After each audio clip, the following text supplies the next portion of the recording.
It's the World Series of Sim Racing here on Freaky Fast Broadcasting. Oh, contact!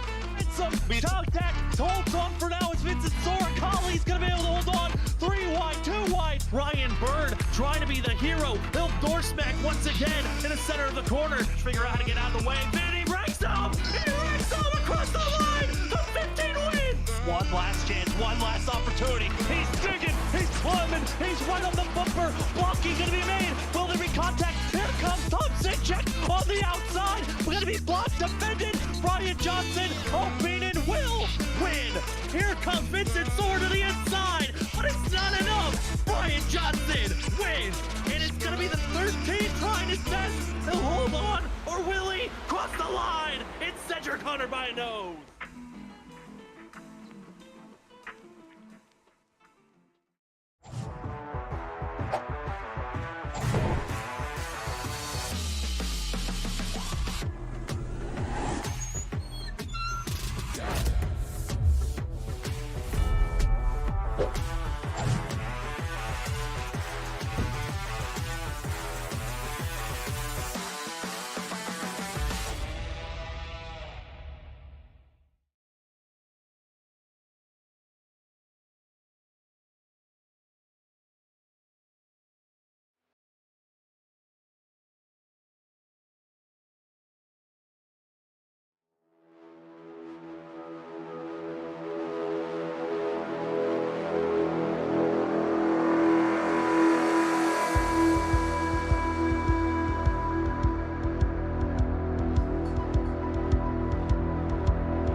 Welcome, ladies and gentlemen, to Freaky Fast Broadcasting on your Wednesday night.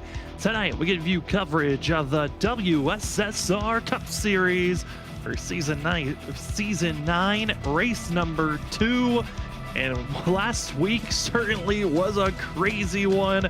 Over 48 drivers trying to make it to the show last week at Atlanta for the season opener, but only 43 could make it. We had to eliminate 5 drivers from making the featured race. Tonight, looks like all drivers are going to be able to make it, and they know it's going to be a fun one overall. We're heading to Legacy, Texas for tonight's race, the Legacy Texas 150 here this evening for 150 laps, and 42 drivers overall going to be trying to tackle their way here at this Legacy course.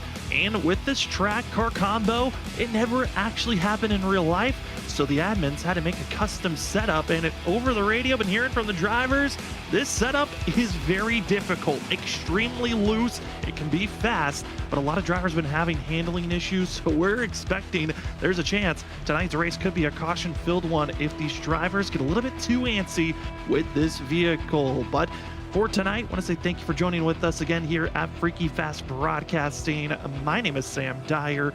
Joining me here tonight is going to be Robert Moyer Jr. a little bit later on, as Justin is not able to be showing up with us here this evening. But tonight it's going to be Robert and myself for these 150 laps here tonight. Going to be fun to see this course again, Legacy, Texas.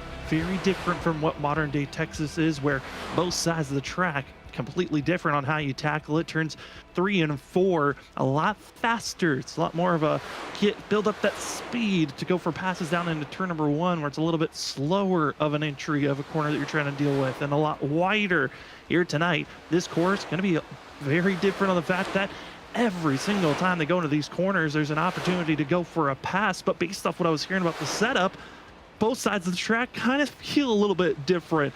Been hearing some drivers say that 1 and 2 kind of feels like an Xfinity car, while 3 and 4 feels like you're driving in the truck. So drivers going to be recognizing, hey, there's some slight differences that we're going to be searching for. But one difference I'm not surprised about, top of the board, Vincent Sora. Last time we were at Texas, to either current or in Legacy form, it was back in this car, Gen 7. It was Vincent Sora that found himself into victory lane for that race. I was back at Season 6. The only time that we ran Legacy Texas in the past was back in Season 7, 2 seasons ago, where Benjamin Nelson found himself getting the win and James Heater grabbing the pole. Neither driver still racing in this series as they took a season off. So it could be a brand new opening of who could find themselves in victory lane at this course, as we're closing in with 4 minutes left in practice. We bring up into the booth again, doing double duty. It's gonna be a lot of work for himself.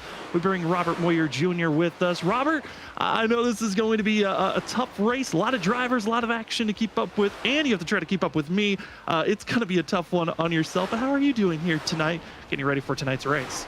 Well, in the background, I have a migraine for a couple of reasons that we won't go into detail. Keeping up with you, Sam, well, all I got to say is just slow down, Sam. And we'll be okay. But, yeah, we'll make it through this. It's going to be a fun race here tonight, you know, especially coming here to Legacy, Texas. It's not that new layout. It's old surface, you know, that probably grinds up the tires, I would imagine. I mean, I wouldn't see why it wouldn't. Yeah, no, tires going to be grounded up. I think the big thing these drivers are concerned about is just the handling overall. Been hearing a lot about the rear ends kind of losing away through the center of the corner. That's going to be on both sides of the track, but especially on the exit of turn 2 is going to be a big issue for us to watch out for. And been hearing drivers also say if it's not loose, it's pushing tight. And some drivers I've heard Robert say when they feel like the car finally feels comfortable, that maybe you could push it and your car feels stable. It's kind of a false stability. You finally push it and the car snaps loose on you. So all drivers have to try to keep in the back of their mind, this car could break, snapping loose at any moment here this evening. Well, that would then, to me, indicate throttle control, right? I mean, you just got to know when you can push it and when you can't. And you know, from what you're telling me and what the drivers are giving feedback off the track of with this setup here tonight, you know, you're loose out of 2, you're loose out of 3 after 10, 15 laps, you know, after your run there, Sam. I wouldn't push it at all. I would just ride somewhere and let the other person, hopefully, you know, burns up their tires a little faster than what you do, and you be able to, you know, pounce on them, pass them, you know, cleanly. But you know, that, like you said, that false comfort is it's dangerous. It's very dangerous. So we'll have to see how these guys play it out. They are you know, we don't have no slouchers in this league at all, not even close. You know, we got Vincent Sora, Shane Terry, and Tom Bourne, Ryan Kelly. I mean, I can go down the list of all these drivers that know how to handle and drive these vehicles. No, it's not, you know, like a rookie coming in and racing like me for the first time. I'd probably wipe out the whole field. Yeah, I mean, you look at the roster, I would say most drivers inside of our top 20 are going to be threats to watch out for. That could have a top 5 running vehicle at the end of the night if they find the right strategy and are able to protect their tires and just overall vehicle this evening. As tonight's race with some late entries, Robert, with the final minute left in practice, we have just crossed over to 43 drivers are going to be registered for tonight's race. So if another driver joins, we will have elimination qualifying here just in a few moments. But for now, all drivers are making it. There's a few drivers, though, that entering here tonight are able to get their first race of the season after missing out on last week. Ethan Smith, he's finally going to have a chance to race. Tyler Dangler also going to be able to race. Richard Wolsifer, Carl Pooler, those 4 drivers, they're breathing a little bit easier knowing that they're not going to have to try to race their way in at this current moment with 20 seconds before qualifying starts. But again, we're at the limit. If a new driver registers, it would put us in a situation of a couple of drivers may have to race their way in to tonight's race. Yeah, well, yeah, welcome to WSSR, World Series of Sim Racing. Guys, seen what happened last week, like we noted here earlier in the broadcast, and here it is again tonight, showing it that they got 43 cars registered and possibility. It looks like we're going to be okay here tonight as practice is running out, but I'm sure if you're in the back down there, you know, in 43rd, you know, place, you know, in your run, you'd be like, oh, sweating it, man. But here we go, man. We're going to roll into qualifying, and I also wanted to give a quick shout out to Steven's dad, Steve, out there. Thank you very much. Me and Sam are happy to have you here tonight at Freaky Fast Broadcasting to watch your son in that 88 machine and see how he does. But let's get ready for qualifying, ladies and gentlemen. Ready for qualifying here tonight. As tonight's qualifying session, all drivers will have a 5-minute window to put down their fastest laps, only 2 laps to put down their fast time. If they touch the grass, go out of control, or touch the wall, their lap will be invalidated. All drivers recognizing, even with us being at that limit of just 43 drivers registered, you still want to be one of the top qualifiers, get that track position, because there will be stage racing here tonight. Top 10 drivers at the end of the stage will grab bonus points at the end of lap 35. But for qualifying, here we go. First couple of drivers going to be putting down their first times.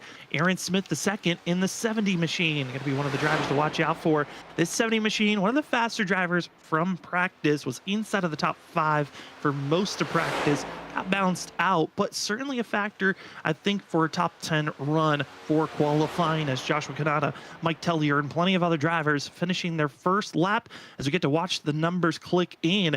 Aaron Smith, the second, taking a wider approach, setting up for the second lap, building up some speed. The 70 machine, I think he's figured out qualifying, and Robert, this is going to be a fun dash to watch these drivers for their second lap. That seems to be the faster one to watch out for.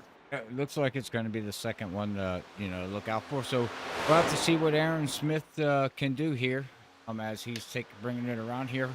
Right now, he's currently in 7th position as Trent jumped. Oh, Galvin Rogers now jumps up with the fastest lap of a 29.896. And now that puts here Aaron Smith back to 11th, back to 15th, and he crosses the line.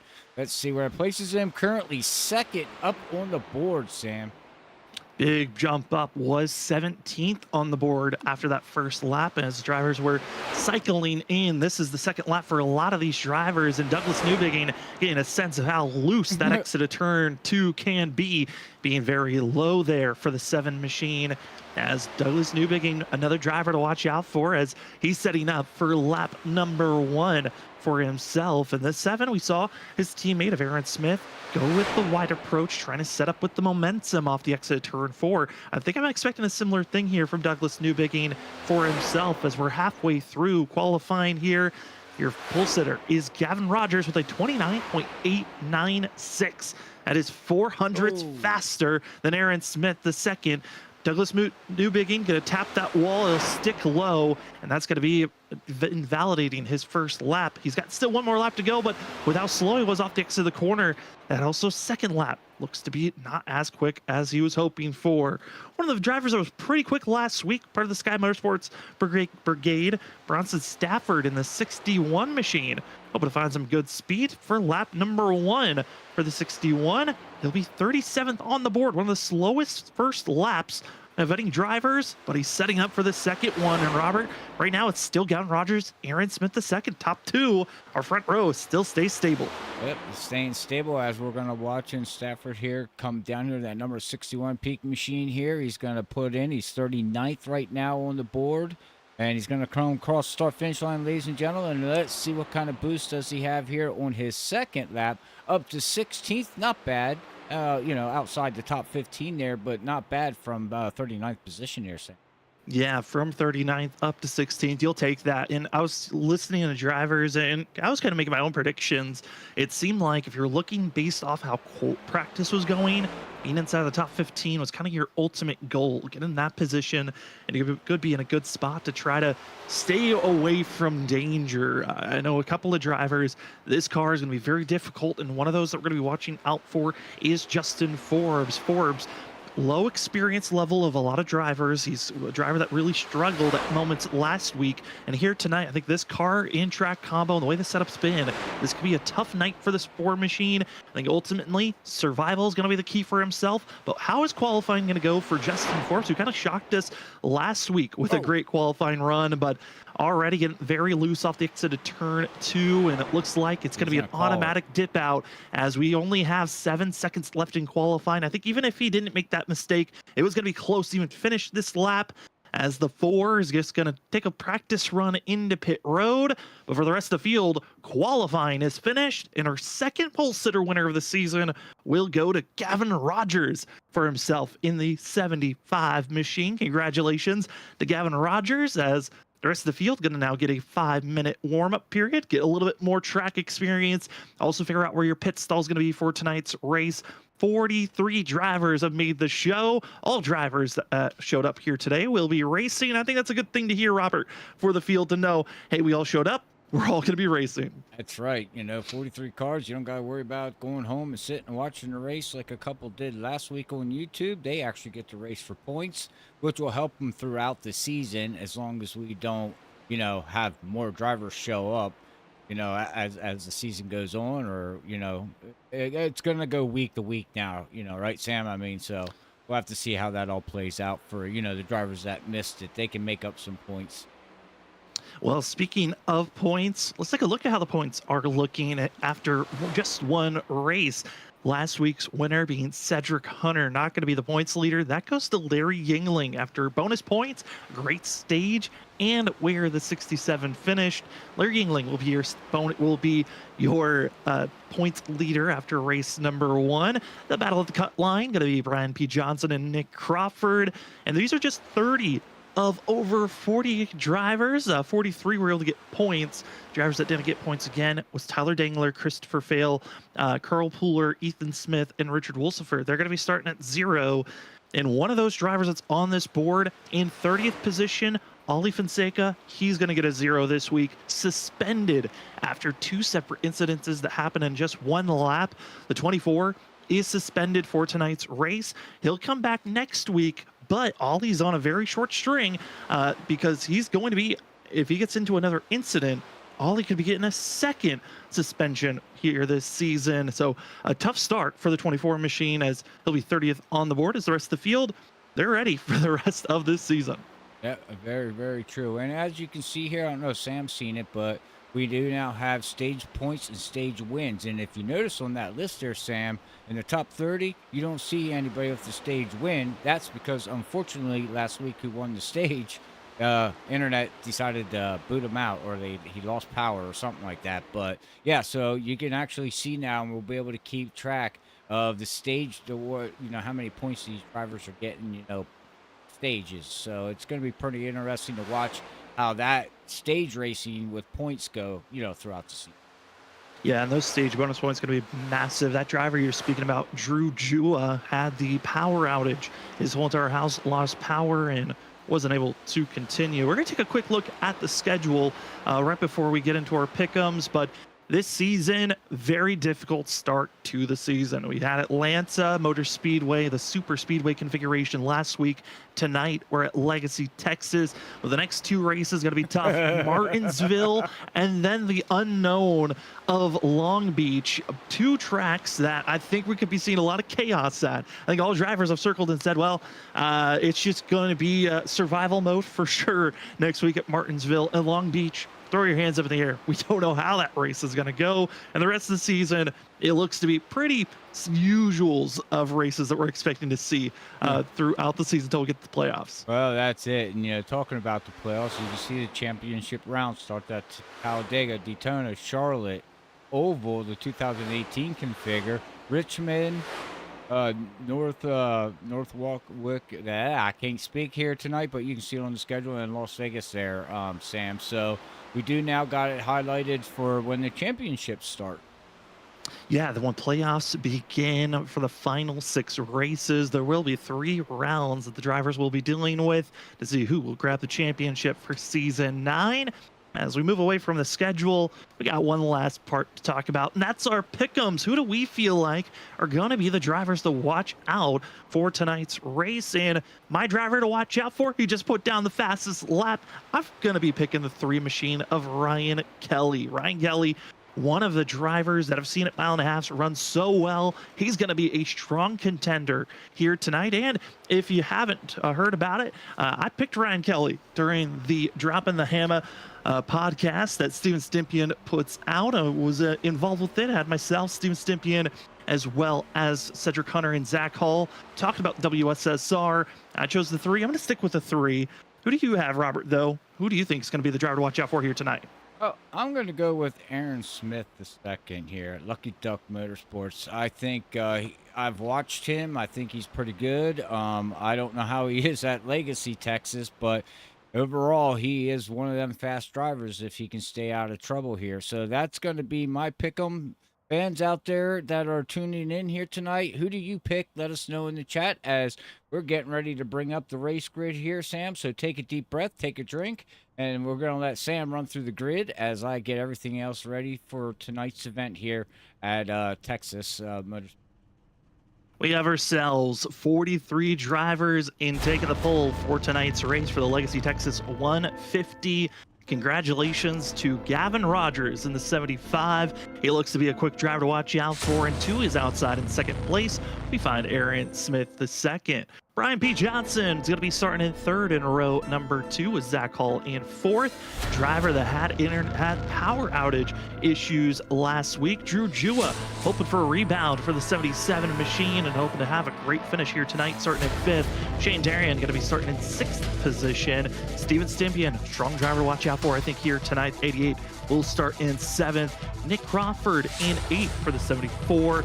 Ken Campbell going to be starting in that ninth place position. And another strong driver could be a threat here tonight once we go green. Vincent Soar in the 51 in 10th place. Larry Yingling going to be starting in 11th position for the 67 machine, with Trenton Jump in the 46 and 12th. My pick, Ryan Kelly, going to be starting in 13th position. And a driver that missed out on last week's race, got out qualified, doesn't need to worry about that here tonight. Tyler Dangler qualifies 14th for the 19. That is a fantastic qualifying run for himself. Anthony Gaudio going to be qualifying in 15th position. Bronson Stafford qualifies 16th. Andrew Medlin in the 12 machine will qualify in 17th position, with Edward Sherwood Jr. in the 71 in 18th. 19th, we find the 6 machine of Brad Delph. Tom Sinchek in 20th. Gonna go a little bit faster for the rest of these. In 21st, we find the 17 of Chris Stitz. Carl Pooler will be racing here tonight. He'll be starting in 22nd position for the 58. In 23rd, we find the 06 of Tom Bourne. Christopher Norris starts in 24th position. Shane Wyatt back down in 25th place. Going to see Jared Hughes in 26th in the 68 machine. Cedric Hunter, our winner from last week in the 13 machine. He'll start deep in the field in 27th position. We also find deep in the field, surprisingly, is going to be the 8 machine of Brian McCann. Justin Hendry going to be starting in 29th position in the 85. Ryan Ferraro going to be finishing out our top 30. Matthew Rodriguez in 31st in the 01.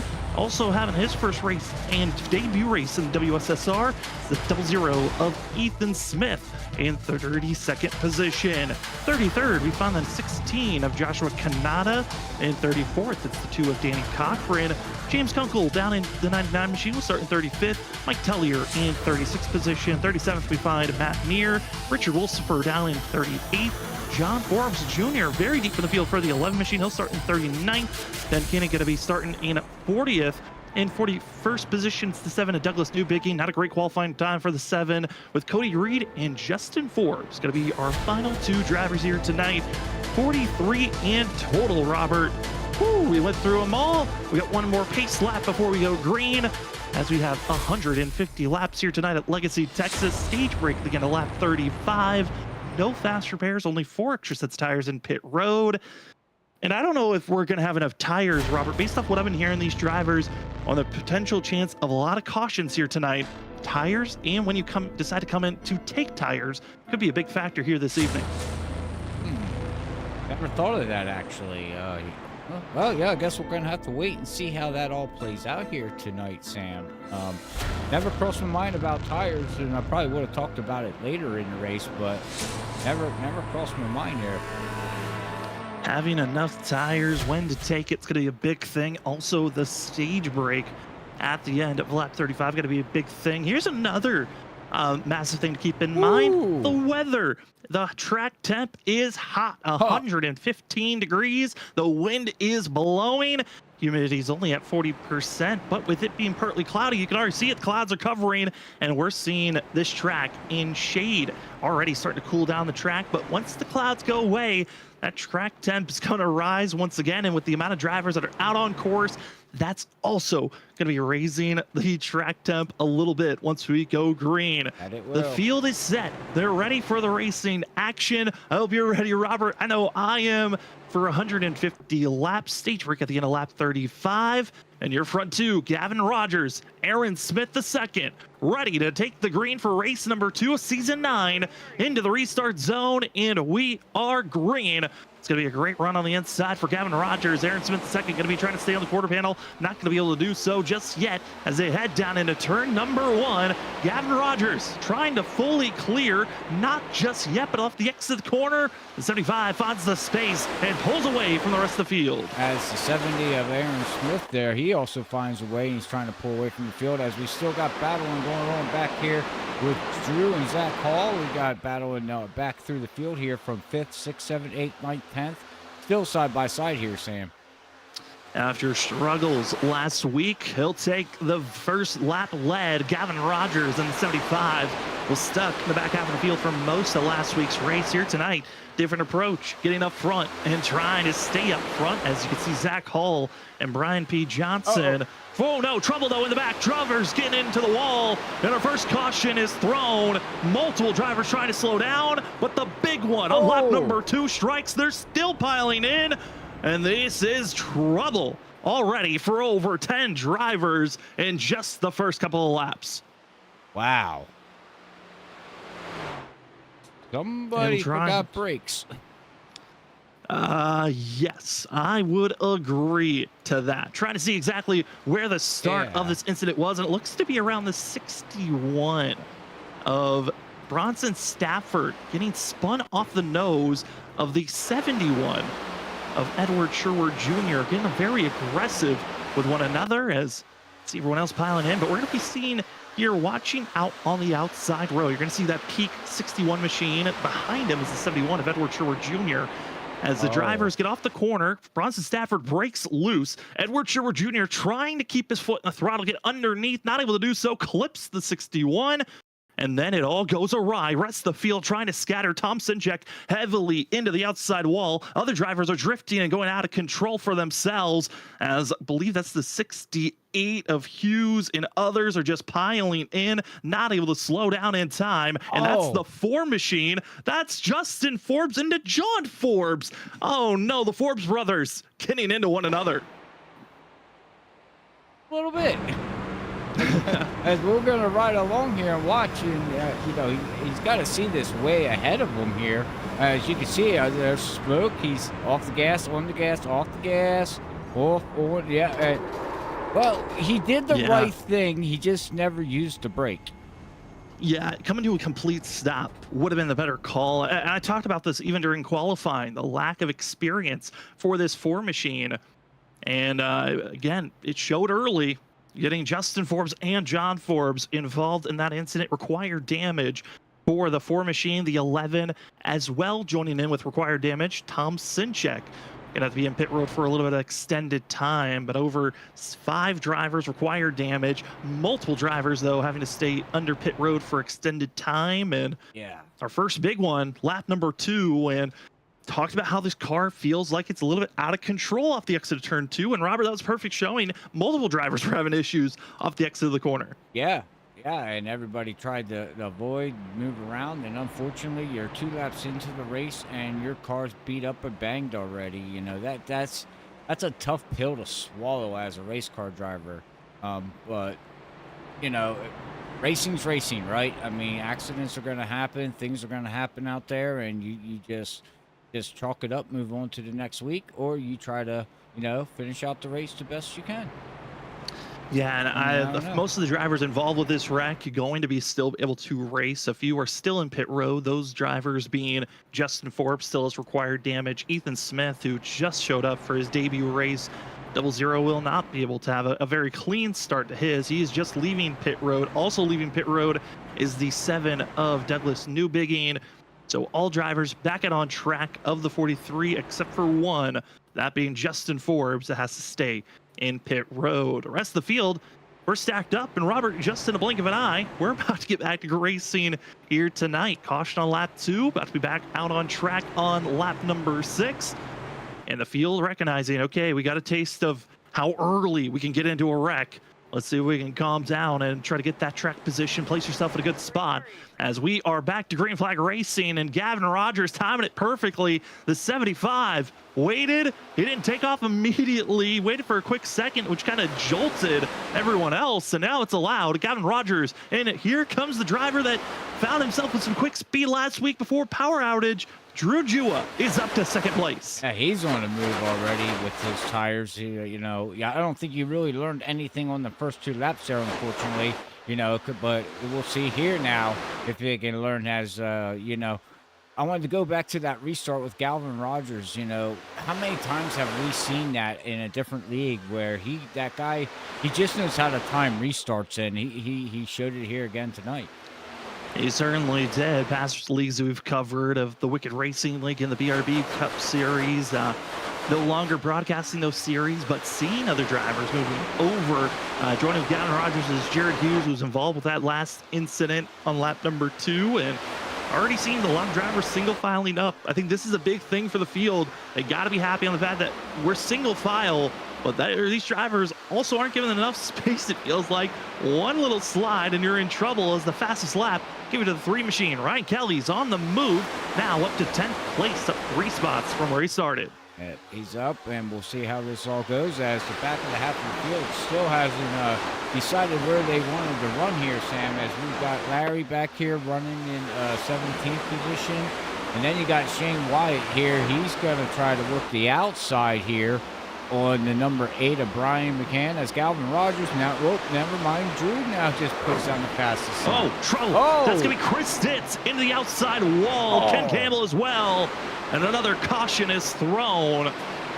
Just 3 laps into this run. Huge contact for Chris Stitz, though, and Ken Campbell. Wow.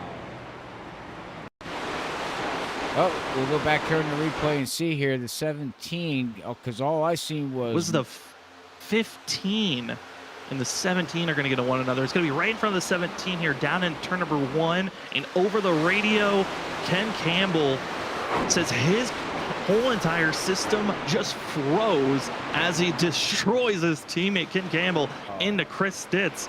In Storm Motorsports, that was not the incident that you want to see happen. The 17 is going to have to take the immediate tow to pit road, and for Ken Campbell, he's just happy that his system is working, but immediately apologizing to everyone as he's just sitting, and it looks like he'll have to take the tow to pit road for Campbell. That has got to be frustrating for the teammates of Storm Motorsports. Well, we talk about it too here, right? And everybody out there that watches sim racing understands computer failure, whatever, power, storms. You know, we don't have real life stuff like engine blowing, things like that. Not yet. Tires blowing. I know iRacing's working on that stuff. But, you know, you can get motor damage and blow your motor, or sometimes if you get hit hard, you can blow your motor. But you know where I'm going with this, Sam. So, unfortunately, to see Ken Campbell's system lock up like that, because I've seen him on YouTube, and he's got one heck of a system for it to lock up like that. Something went haywire before. Yeah, and I know for Ken Campbell, his Campbell Racing YouTube channel, I think that was probably one of the funnest things to watch over this week was seeing different drivers' points of views on their live streams. Ken Campbell's, his point of view was a fun one to watch, the way that he's got his rig set up and seeing his point of view from his sim setup throughout last week's race. And this obviously wasn't the way he wanted this race to go down for himself, but for Chris Stitz, he'll have to stay in pit road for extended time. Also, going to be Ken Campbell. Required damage for both drivers. They're joining in the fray with Justin Forbes on required damage. Surprisingly, though, I was looking at drivers that decided to come into pit road to get service done, or just take a pit stop. Tyler Dangler, who was inside of our top 20, deciding to go into pit road, top off on fuel for the 19 machine. He's now putting himself in the danger zone. Back out of the back's been very dangerous to deal with as we get ready for this restart. And Robert, got our driver cam on for Gavin Rogers here. Yep, got one camera right now. Gavin Rogers, you can see what he's doing. He's focusing, he's figuring out stuff, probably talking to his teammates if he has any here tonight, or his pit crew. Not sure if he has one of those either. You know, a spotter. But yeah, so we're just checking him out here on on his live feed cam, and we have a whole bunch more to show here later on in the race here tonight, Sam. But yeah, he's getting ready to go back green here eventually. Here right now, he's still on his stint of 12. He's led 11 laps so far. Yeah, it's been a strong start for Gavin Rogers, getting the pole, getting up front. Again, talked about last week, he was stuck in the back half of the pack, really was never going to able to find that rhythm to get battling for a win. But this 75, I think we both know, Robert, going to be a threat this season. I think this is probably the most fun. I'm excited to watch drivers. There's a couple of other drivers that I'm curious on how they're going to drive around one another. Drew Jua's another one of what it is going to be the true speed. We've seen Gavin Rogers dominate leagues back in that Wicked Racing League and the BRB Cup Series. This is probably the highest competition Gavin Rogers is dealing with. And just at our first mile and a half, proven he's got the qualifying speed. He's been able to stay up front, but when we get into that long green flag run and late in the race, where will we see the 75? That's the thing that I'm most interested throughout this whole entire season. I agree 100% with you there, Sam. So we'll have to see how the whole season works out for him. But right now, tonight, he's strong right now with that 75 machine. Led every lap here tonight so far. And we're getting ready to go back green here. And we can see if we look at the leaderboard here, we also got Drew here in second. We got Aaron Smith in third yet. Brian P. Johnson, haven't talked about him much yet here tonight. He's in fourth. Steven Stempian is in fifth. Wow, he's moved up a lot of positions. Not sure where he started at. And then we got Zach Hall, Dick Crawford, Shane Tarian, Trenton Jump. And then you're rounding out your top 10 is going to be your pick here, Sam, Ryan Kelly. Yeah, Ryan Kelly, I think he's going to be a driver to watch out for. There's a lot of big moves in the middle and back half of the field with all the wrecks that have happened.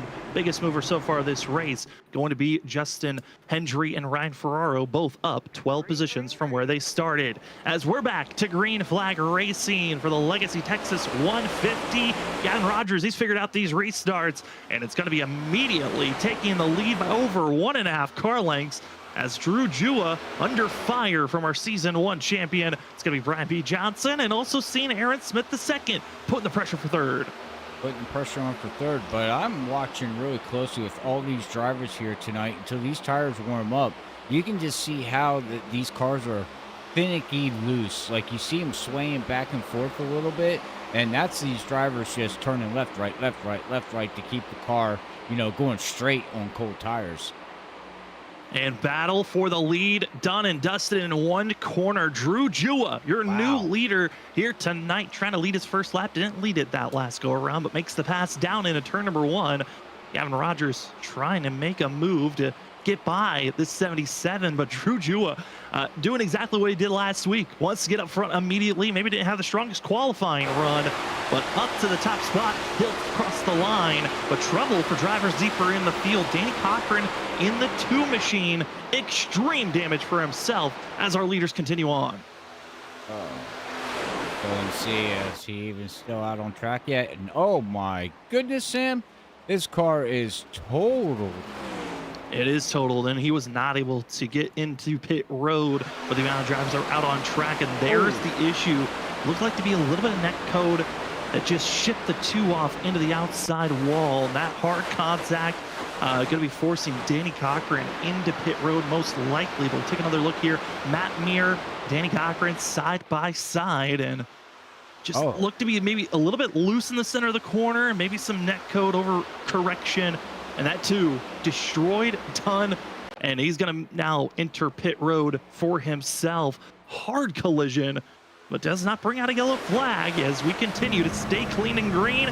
Up front still Drew Jua for the 77. The battle for third, though, getting a little bit more antsy as Steven Stempian, the 88, is in the march, trying to make the pass for fourth. He is on the move here right now, and he's going to try to make the pass and forth over Brian P. Johnson, and it's looking like we're getting a little bit of a good run here going here.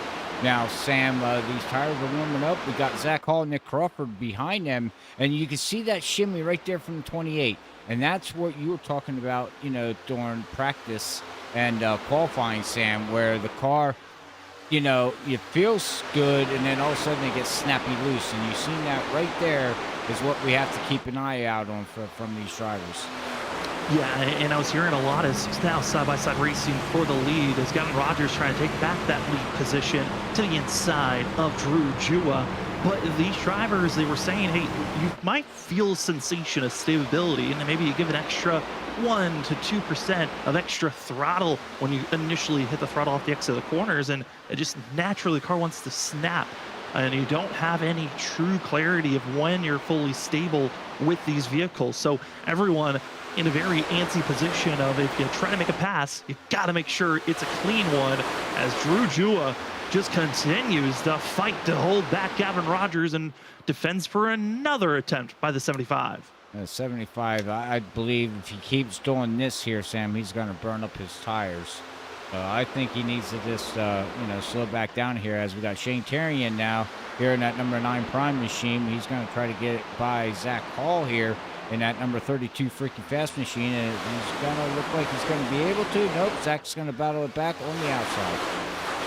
Trying to make that outside lane work, and it seems like the middle groove. I heard that the middle to third groove is going to be something that is going to be used maybe later on in this race, but for now, trying to find a building up stage of grip levels for these drivers. As you're seeing there, the battle for 11th place, Tom Bourne in the 06, also the 3 of Ryan Kelly, as Trenton Jump has made his march up inside of the top 10. Other drivers of note, as Danny Cochran has officially called it a night for himself. The 2 going to be our first official DNF of the evening.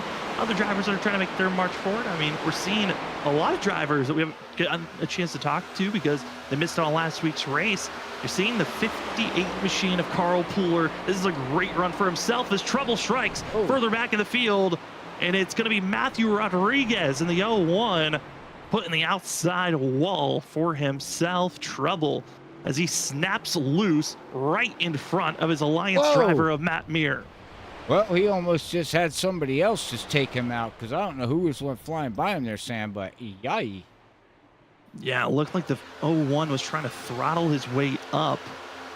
And the driver that just snuck by was Ethan Smith in the 00. Ethan Smith 2 laps down and lets everyone drive on by.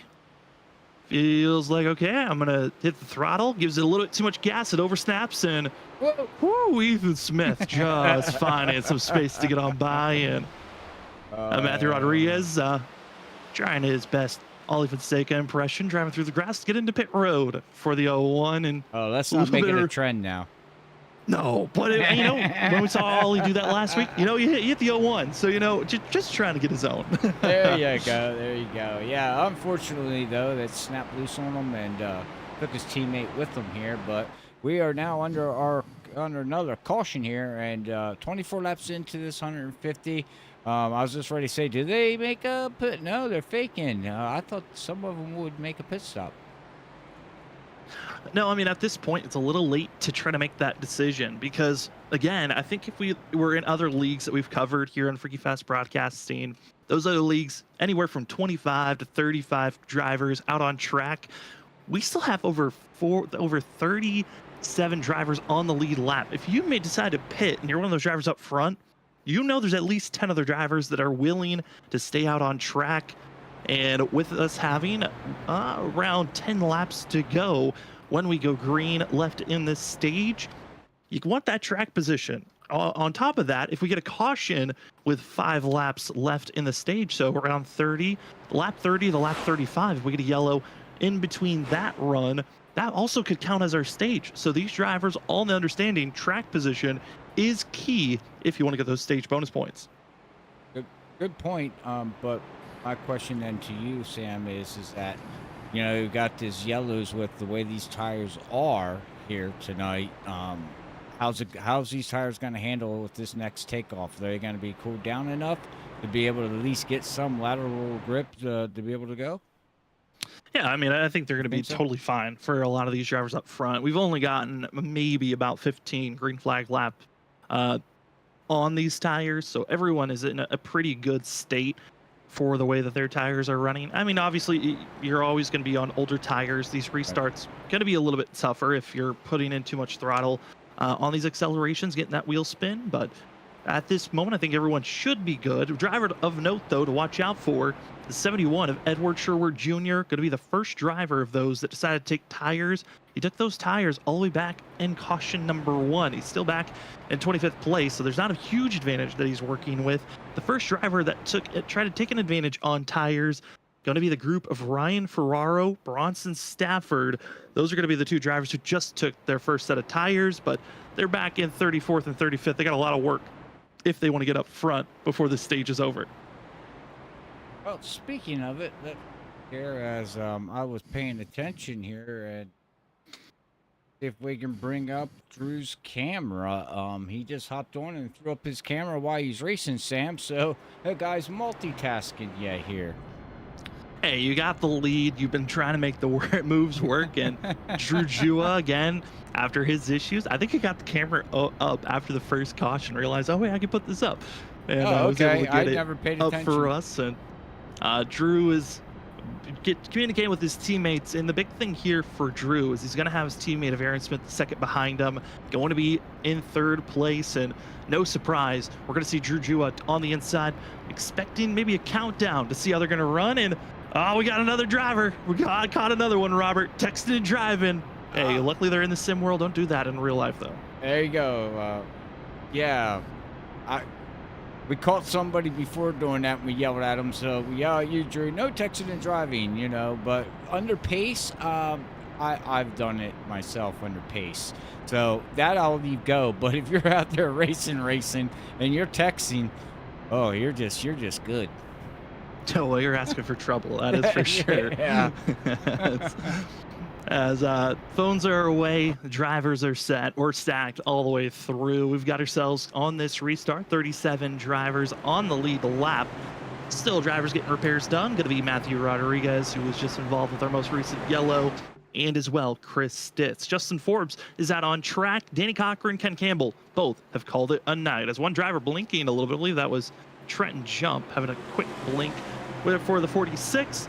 For the rest of the field, they're ready to get back to green flag racing. Again, stage ends at the end of lap 35. Unless there is a caution between lap 30 and 35, that will count as our stage. But Drew Jua, Aaron Smith II, they time the restart, and they are gone.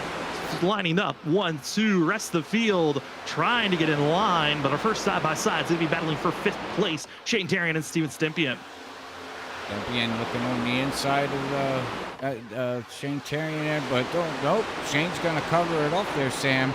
And now you can see, whoa, Stimpian sliding up the track a little bit. Them tires are not happy right now, but we'll have to see how this all goes, because now you got Zach Hall on the outside here, Sam, and you got some other hungry drivers trying to work their way up before this stage ends. You got extremely hungry drivers. Again, only the top 10 drivers at the end of the stage, end of lap 35. Whoa, as a big on. slide for Nick. Trenton Jump gets spun off the nose of Tom Bourne. Other drivers able to scatter their way forward, but that's off the racing line. We stay green, and I take it back. Caution is out. Trenton Jump going to be bringing out that yellow flag. Wow. Yellow.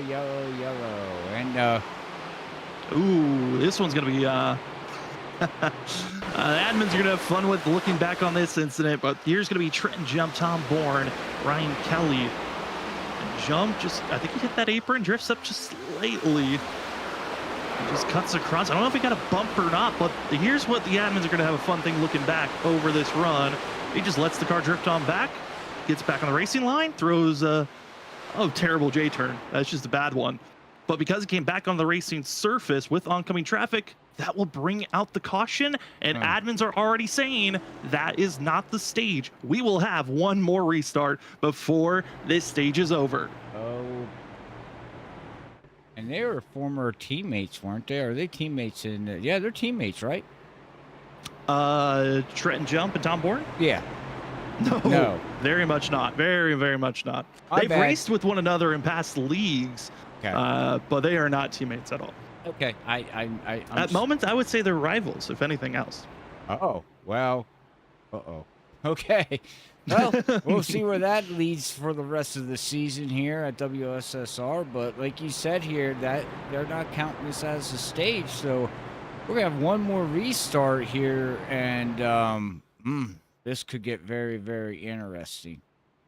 It certainly can. Majority of the drivers going to stay out on track. First of those that decided to come into pit road, Nick Crawford, Ryan Kelly, Larry Yingling. They will be making this pit stop. They're down in 26th, 27th, and 28th. I think their ultimate goal here is recognizing, okay, this next restart, we're either going to have a caution thrown that's going to end the stage, or we get to the end of the stage by staying green. But once that stage yellow comes out, expecting all this track position you're giving up now to get it all back by staying out at the stage.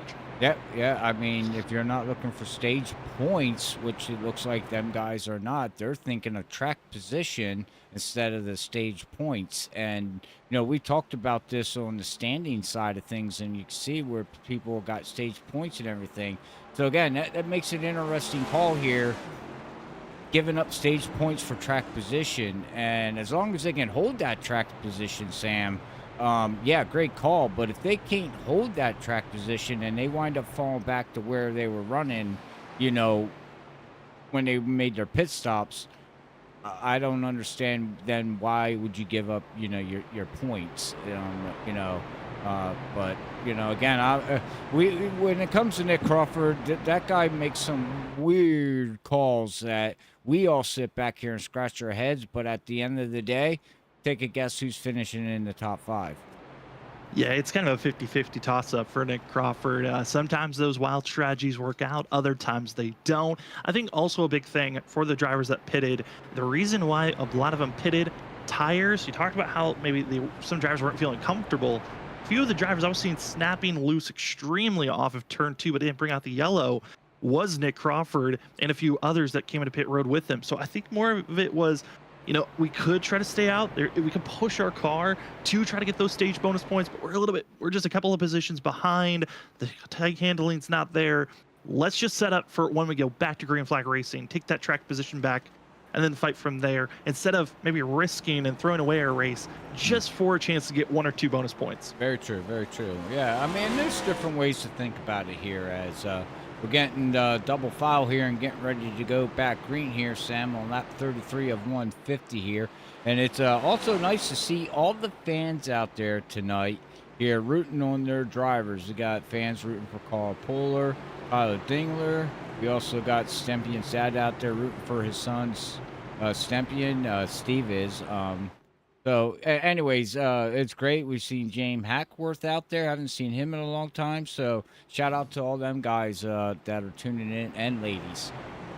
Yeah, it's great to see everyone supporting family, friends, significant others out there supporting their drivers here tonight. For Ashley Pooler, curious on where Carl Pooler's running, currently in 12th, just outside of our top 10. As our stage will end at the end of lap 35. If you're inside of the top 10, once this yellow comes out, you find yourself with a couple of bonus points to work with. If you win the stage, you get 10 bonus points, and it drops down 1 point per position until you get to 10th place, where you get 1 bonus point. It's going to be a shootout, just 2 laps to figure out who's getting these stage bonus points, as Drew Jewell on the 77 going to get a great launch for himself.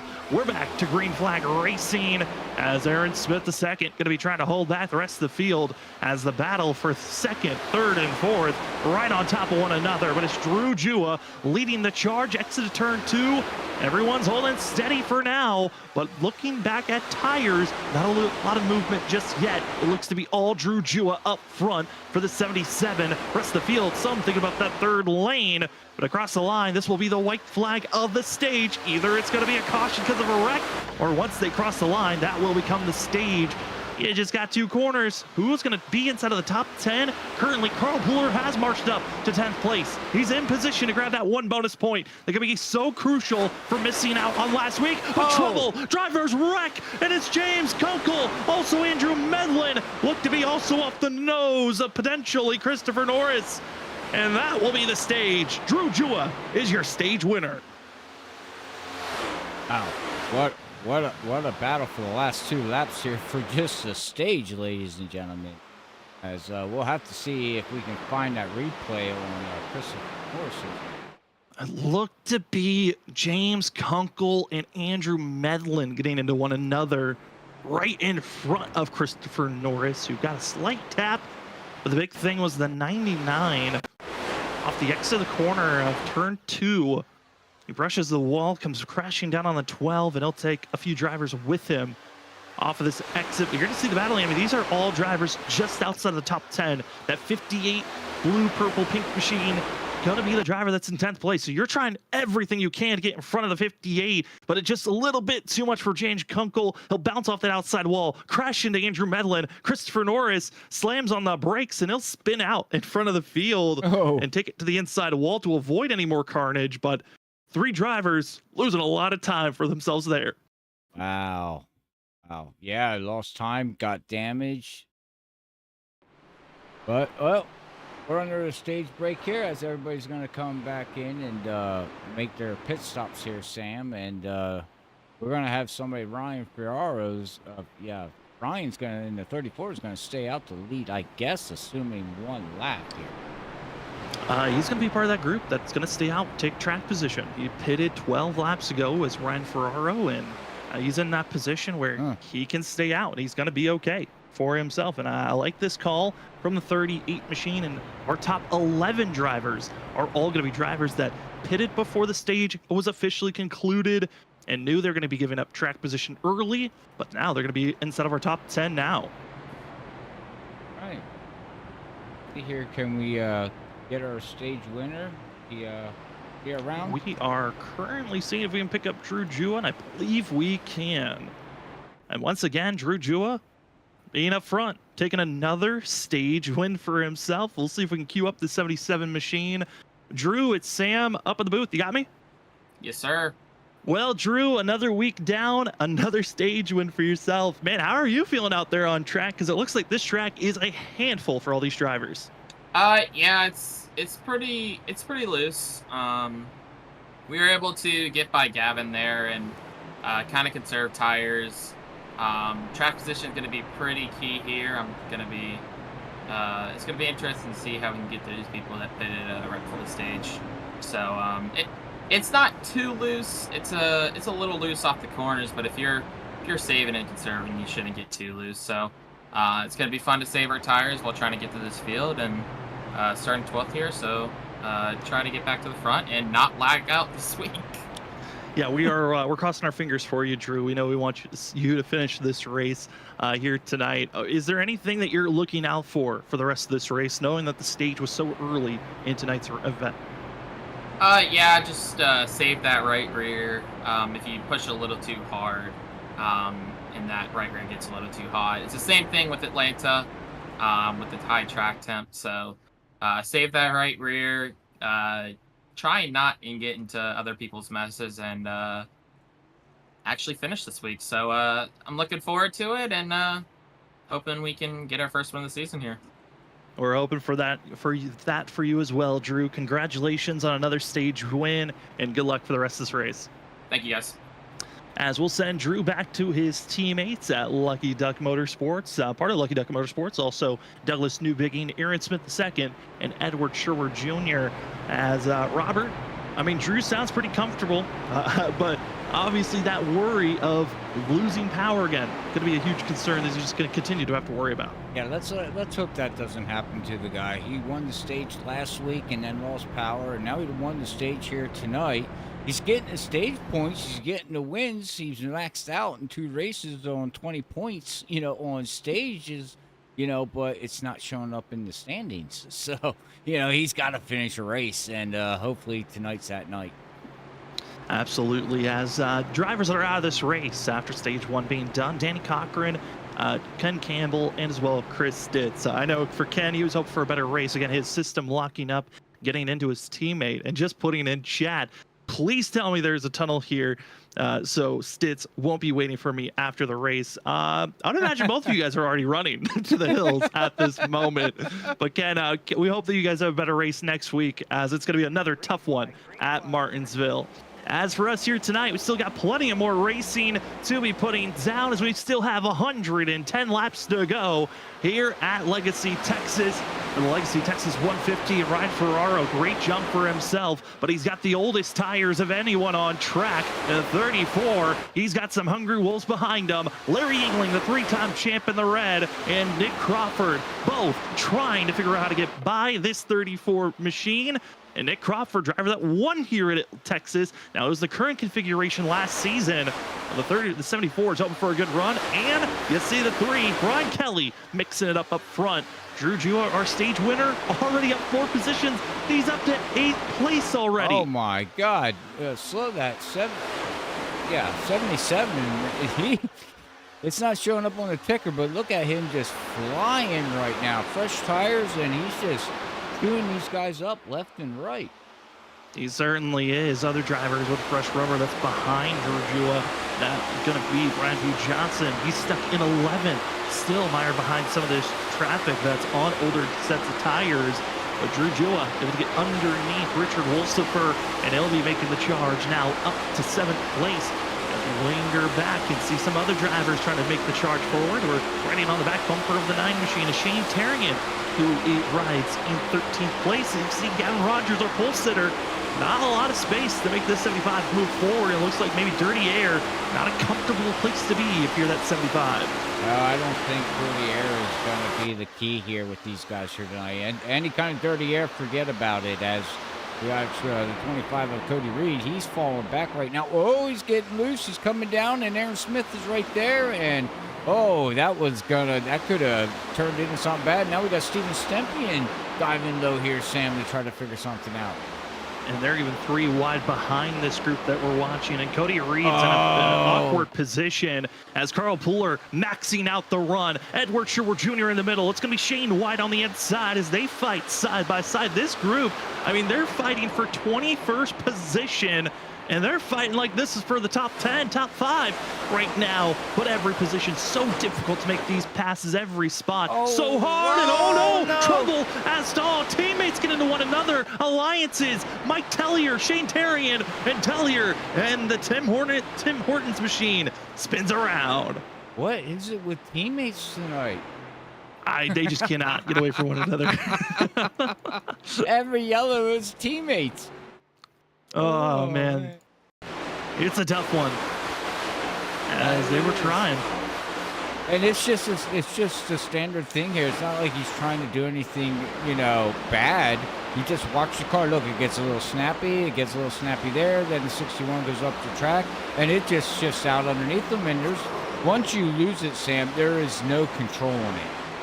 No, I mean, you can try to save it, but these cars have a random grip where it just randomly grips up, and wherever your steering wheel's pointing, it will launch you in that direction. And for the 97, we saw there, he got a massive run through the center of the corner. And I think for Mike Tellier, he got that kind of delusional feeling of this car, it's stable. I can ship it and send it. And then he felt the looseness off the exit of the corner. And that's been the issue with this car and this setup is you get that little delusional thought of it's stable, I can take off and go, and then it snaps and away you go for yourself. If I was a driver, I'd just throw my hands up.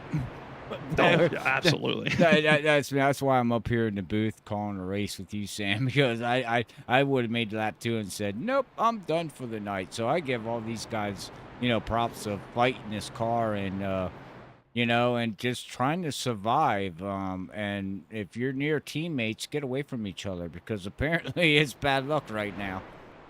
Yeah, it certainly does seem so. We also got a report as, again, we only had 43 drivers show up here tonight, and we know a few of them, their reasonings on why. Ali Fonseca, again, suspended after his incidents of green flag pit stop issues last week. And then also Dakota Moniz, I want to say this, thoughts and prayers to everyone that's been in the centers of the Americas dealing with all the crazy tornadoes that have been going on. Dakota he had a freak tornado situation that's knocked out the power in his area. Can't wait for him to be back on track. But the big thing is we're happy that he's safe and okay. Also got reports that Christopher Vale, his internet was down coming into tonight's race. And it just seems like for some drivers, internet's been the difficult thing to be on to show up for these races. And for everyone here tonight, they're just happy that we hit the minimum, so no one had to be kicked out of tonight's race. Oh, that too. I mean, we give thoughts and prayers, like you said, but I think it was on Tuesday. I got a video I could show on Facebook that I actually had a funnel cloud form above my house, about 2 miles away from my house, right near my house, basically. Watched it form, but thank God it didn't form into a tornado. But it was halfway down, Sam, and I've never seen it in my life. Never seen one do that. It was the most surreal thing that I've ever seen. Yeah, crazy weather these last couple of months and the last couple of years, we could say. And again, thoughts and prayers to everyone that's been affected by the crazy storms, tornadoes, any other natural disasters that have been happening here recently. And we're happy that a lot of the drivers that we know are safe and sound. Amen. As we take a look at the weather, almost 50 laps, almost a third of the way into this race. And I think the big thing the drivers could take away, hey, the track temps cooled off slightly, still way too hot to feel comfortable. But they're happy on the fact that they are seeing the cooler temps in a way. The wind, though, is not their friend. It is still swirling and changing on the speed, but anything higher than 10 miles per hour is influencing these vehicles off the exit of the corner. I think that's also another factor on why these drivers aren't feeling as comfortable, on top of the setup really not feeling comfortable for themselves. Yeah, double whammy. And it's the dynamic weather that we have here in iRacing. Bravos to them for bringing it. But these drivers, just like us and just like the fans watching, we don't know what the weather's going to be within the next 25 laps. I mean, it can get really hot. It can get really cold. It's got different dynamics of what it does to the track. Makes the track loose in one area, and tight in the other area. And then it also affects, the horsepower, with the humidity, so on and so on and so on. Sam, so these guys just ain't out here fighting a setup. They're also watching the weather, and there's a lot going on inside these cockpits. Certainly is, and a lot of worry of what the cars are going to react during this run, as some drivers in better positions than others. Drew Jua up to that third row. He's going to be side by side with Brad McCann, as Drew's on the outside, but up front, it's Ryan Ferraro and Ryan Kelly going to be your front two drivers, as we are back to green flag racing for the Legacy Texas 150, and it's Ryan Ferraro not getting the jump. A little bit of wheel spin, and it's going to hurt the inside row, and it allows Ryan Kelly, Nick Crawford to be your front two drivers trying to pull away. Gonna try to pull away, and 34 looks like he's trying to bounce back here, and then you also got Larry here in the background trying to get, but Drew right now still pouncing yet, Sam, on them fresh tires, and he's moving up through the field pretty fast. Yeah, extremely quick. It has been the 77, and oh no, please tell me not again. Norris. 77 is quick Blake, but oh, trouble. Brad Delph gets into Christopher Norris. John Force is sneaking his way through. Multiple drivers having issues, but we stay green. No caution will be thrown, as that was off the racing line. Brad Delph, Christopher Norris, Richard Wolsifer going to be the major drivers to lose, as we take a quick look at what just brought out this issue. Again, no caution was thrown, and off the exit of the corner, breaking loose, it looked to be Richard Wolsifer. Christopher Norris just goes into the grass, but then gets slammed by Brad Delph, and a heartbreak for some of these drivers. Brad Delph immediately takes the tow to pit road and leaves tonight's race. Christopher Norris required damage after that contact, and Richard Wolsifer, black flag for an unsafe pit exit for the 56 machine. And with all that chaos we just watched, Ryan Kelly leads the way with Nick Crawford behind him, Drew Jua in third, and just in a blink of an eye, we have more issues pop up, but we stay green for this run.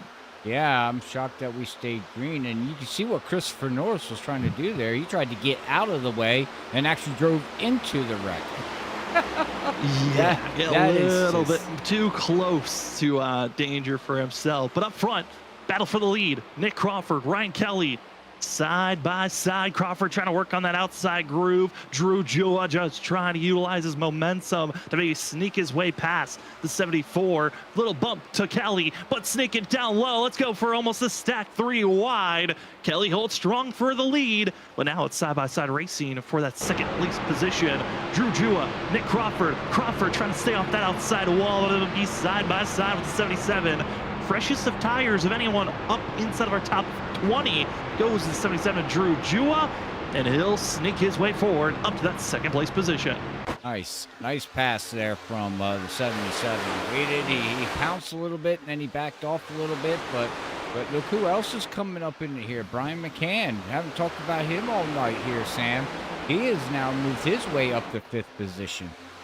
Yeah, Brian McCann, part of the group of drivers that decided to pit before the end of the stage, take the track position call, and give up a chance for stage bonus points. And it's enabled the 8 machine to be inside of our top 5 and in a spot trying to get by Brian Ferraro. As take a look at the Brian McCann camera as the 8 machine using his direct drive wheel, always working that steering wheel, a lot of force feedback, giving a ton of information.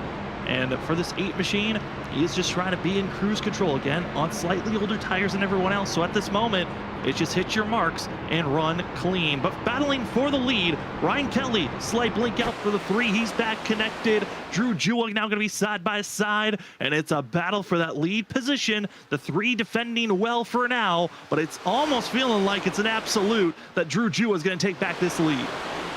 Oh, yeah, I believe the 77's got the fastest car on track right now, Sam. And he said, don't burn off, that right rear. So we'll have to see what he can do with that right rear tire. I mean, every pass has been Drew Jua just staying low, trying to get down that white line. And everyone else has been trying to defend on the outside groove and just hasn't been strong enough to do so, as Steven Stimpian continues to run just outside of the top 10 in 11th place. Right behind him, going to be the biggest mover of the race so far, the 7 of Douglas Newbigging. He's up 29 positions and trying to figure out how to get by Steven Stimpian, which Stimpian, a part of the Drop in the Hammer team, as that team has been trying to find some momentum after last week's run, where they thought they had a chance to get into victory lane. It just didn't work out properly for themselves. And for Steven, he's a strong driver. Last time he ran at Texas in the WSSR, he actually led the most laps. That was back in season 6 when he led the most laps. Only 45 of 150. Didn't win that race, but obviously a driver that if he gets up front, he could hold off the rest of the field. Actually, yeah, well, I didn't know that stat there, so we'll have to see what this 88 can do here at Stimpian. As like you said, he's back here running in 11th position, but like you said, right now that 7 is the biggest mover of the race, moving himself up to 12th position. And we come back here to the back half, 51 running back here in 16th position. We're talking about Vincent Sora here, not having the run that I thought he would be having here, but not bad run. I just thought he'd be up closer to the top 5. Yeah, I mean, that makes sense to have that confidence in Vincent Sora. I mean, you look at the stats and career of this 51 machine in the history books of the WSSR. I mean, he's got a 45% winning percentage to here in this series every time he starts. And it's crazy when you look at the stats, as Vincent Sora is the second most winningest driver in this series and running the least amount of races with that current stat. And I think for Vincent Sora, he's kind of in a similar spot. I look back to season 6 when we saw Larry Yingling come back after a long hiatus. Took him a couple of races before he really got into the swing of things of being a dominant driver. I think we're going to see the same thing for Vincent Sora. Kind of went on a small hiatus, hasn't been hardcore sim racing as much as he was back in those seasons that he dominated in season 4 and 5. In WSSR. And I think this 51, just give him a couple of seasons, give him a couple of races, and come around the playoff time. I think Vincent Sora is going to be a big threat for us to talk about later on. I believe so too. It's sim racing, and you do this, day in and day out, like how we broadcast day in, day out. Eventually, it comes like riding a bicycle, right? I mean, you know what to do, but if you take, your bike and you don't ride it for a year, and you get on it, you know how to ride it. It's just you got to get the feel for it. So that's what a lot of these drivers are going through now here too. They ran the Gen 6 car or the Gen 4 car last season, and they went, back to this car, which is a whole different beast. So this car handles so much different than, the Gen 4. So some of these drivers are still getting used to, the next gen, car and the physics and the way they handle those things. Yeah, they certainly are. As we've been watching Vincent Soar trying to close in as Izzy Cody Reed put the fight on the 51 machine. Other drivers of note, though, as the leaders up front getting a little bit more antsy. Drew Jua just was getting very snappy loose off the exit of a couple of these corners. He snapped loose off the exit of turn 4, and now Ryan Kelly's going to be building his way forward to make the pass. Nick Crawford also there, but the driver I've been watching in this cluster of groups, it's the 9, Shane Terrian. He's been looking very quick and willing to make some big moves as he slides down to try to slip the pass on Nick Crawford, and Drew Jua doesn't want to lose any more time. He wants to get back up front before he sees any other competition try to sneak their way to the lead spot. Well, sneak their way to the lead spot is that our pole sitter, Galvin Rogers, is now up to 6th position, Sam. You know, he was looming back here a little bit, and now you got the 74, the 9, the 8, and here comes Aaron Smith. He's not too far out of this yet, so... Oh boy, hang on. As you can see him getting really close to that wall. You see a puff of smoke? That could be just, you know, iRacing. Actually, they're not hitting the wall. It's just, you know, the physics is showing something that's actually not there. Yeah, it's that visual puff of smoke when the hitbox is hitting the wall, but actually the car isn't. The fun things of virtual racing as we're seeing it. Yeah, I mean, it's one of those things where we're seeing these drivers trying their best to stay off that outside wall at the exit of turn 2, but to have that massive run on the straightaways, you have to get as close as you can, and Drew Jua was being a master of that at the early part of this run, but it looks like Drew Jua maybe got a little bit antsy at the start as trouble strikes deeper in the field, as going to be a trouble for, it looks like, Jared Hughes in the 90 and the 68 machine, back in 31st position. Hard contact for himself, and he'll have to take a toe to pit road. Trouble for Jared Hughes. Let's see if we can find him here. 68. All right, we'll see if we can find what happened here, Sam, as we go back here on the replay.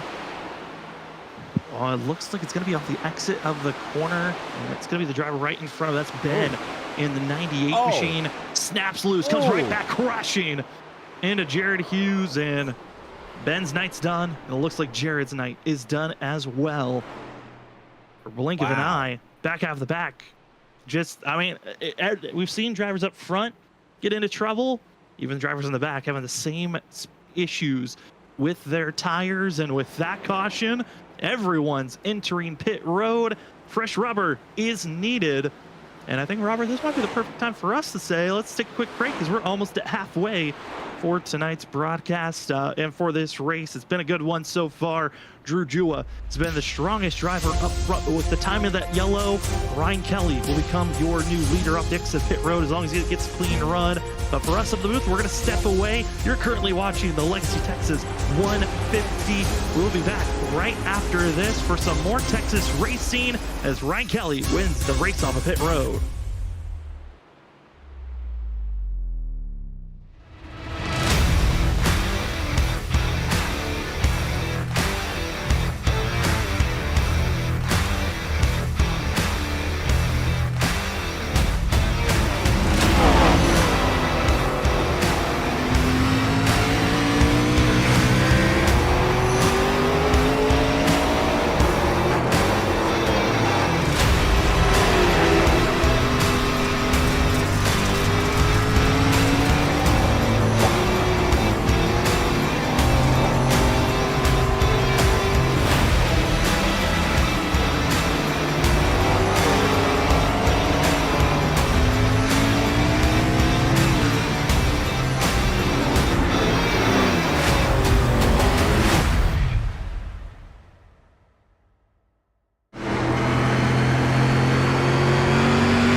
Welcome back, ladies and gentlemen, to Freaky Fast Broadcasting. My name is Sam Dyer. Joining me up the booth, doing a little double duty of producing and commentating, is Robert Moyer Jr.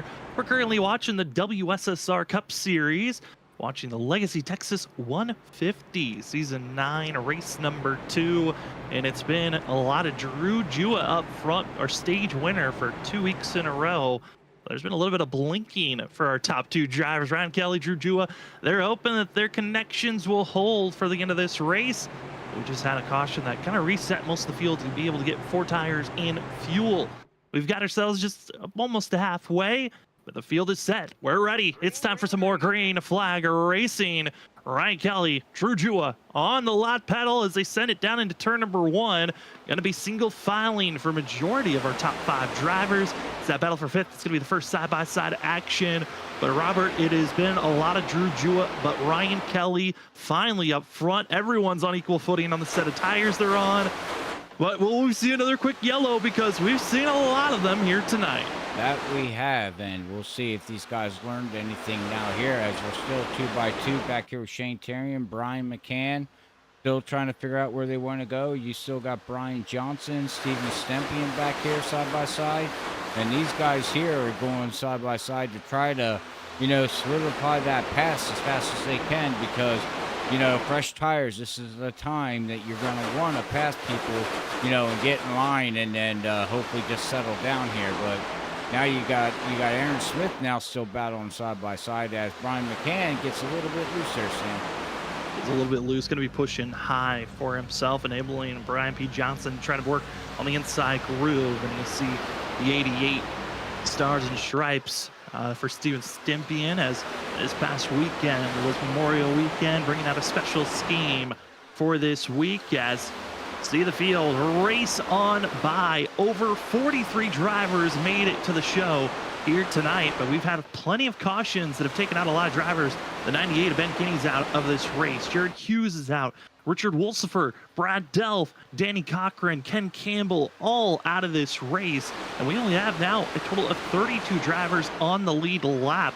So with all the drivers we're seeing racing on by, it looks like there's a lot out there, but we've lost almost 10 drivers since the start of this race.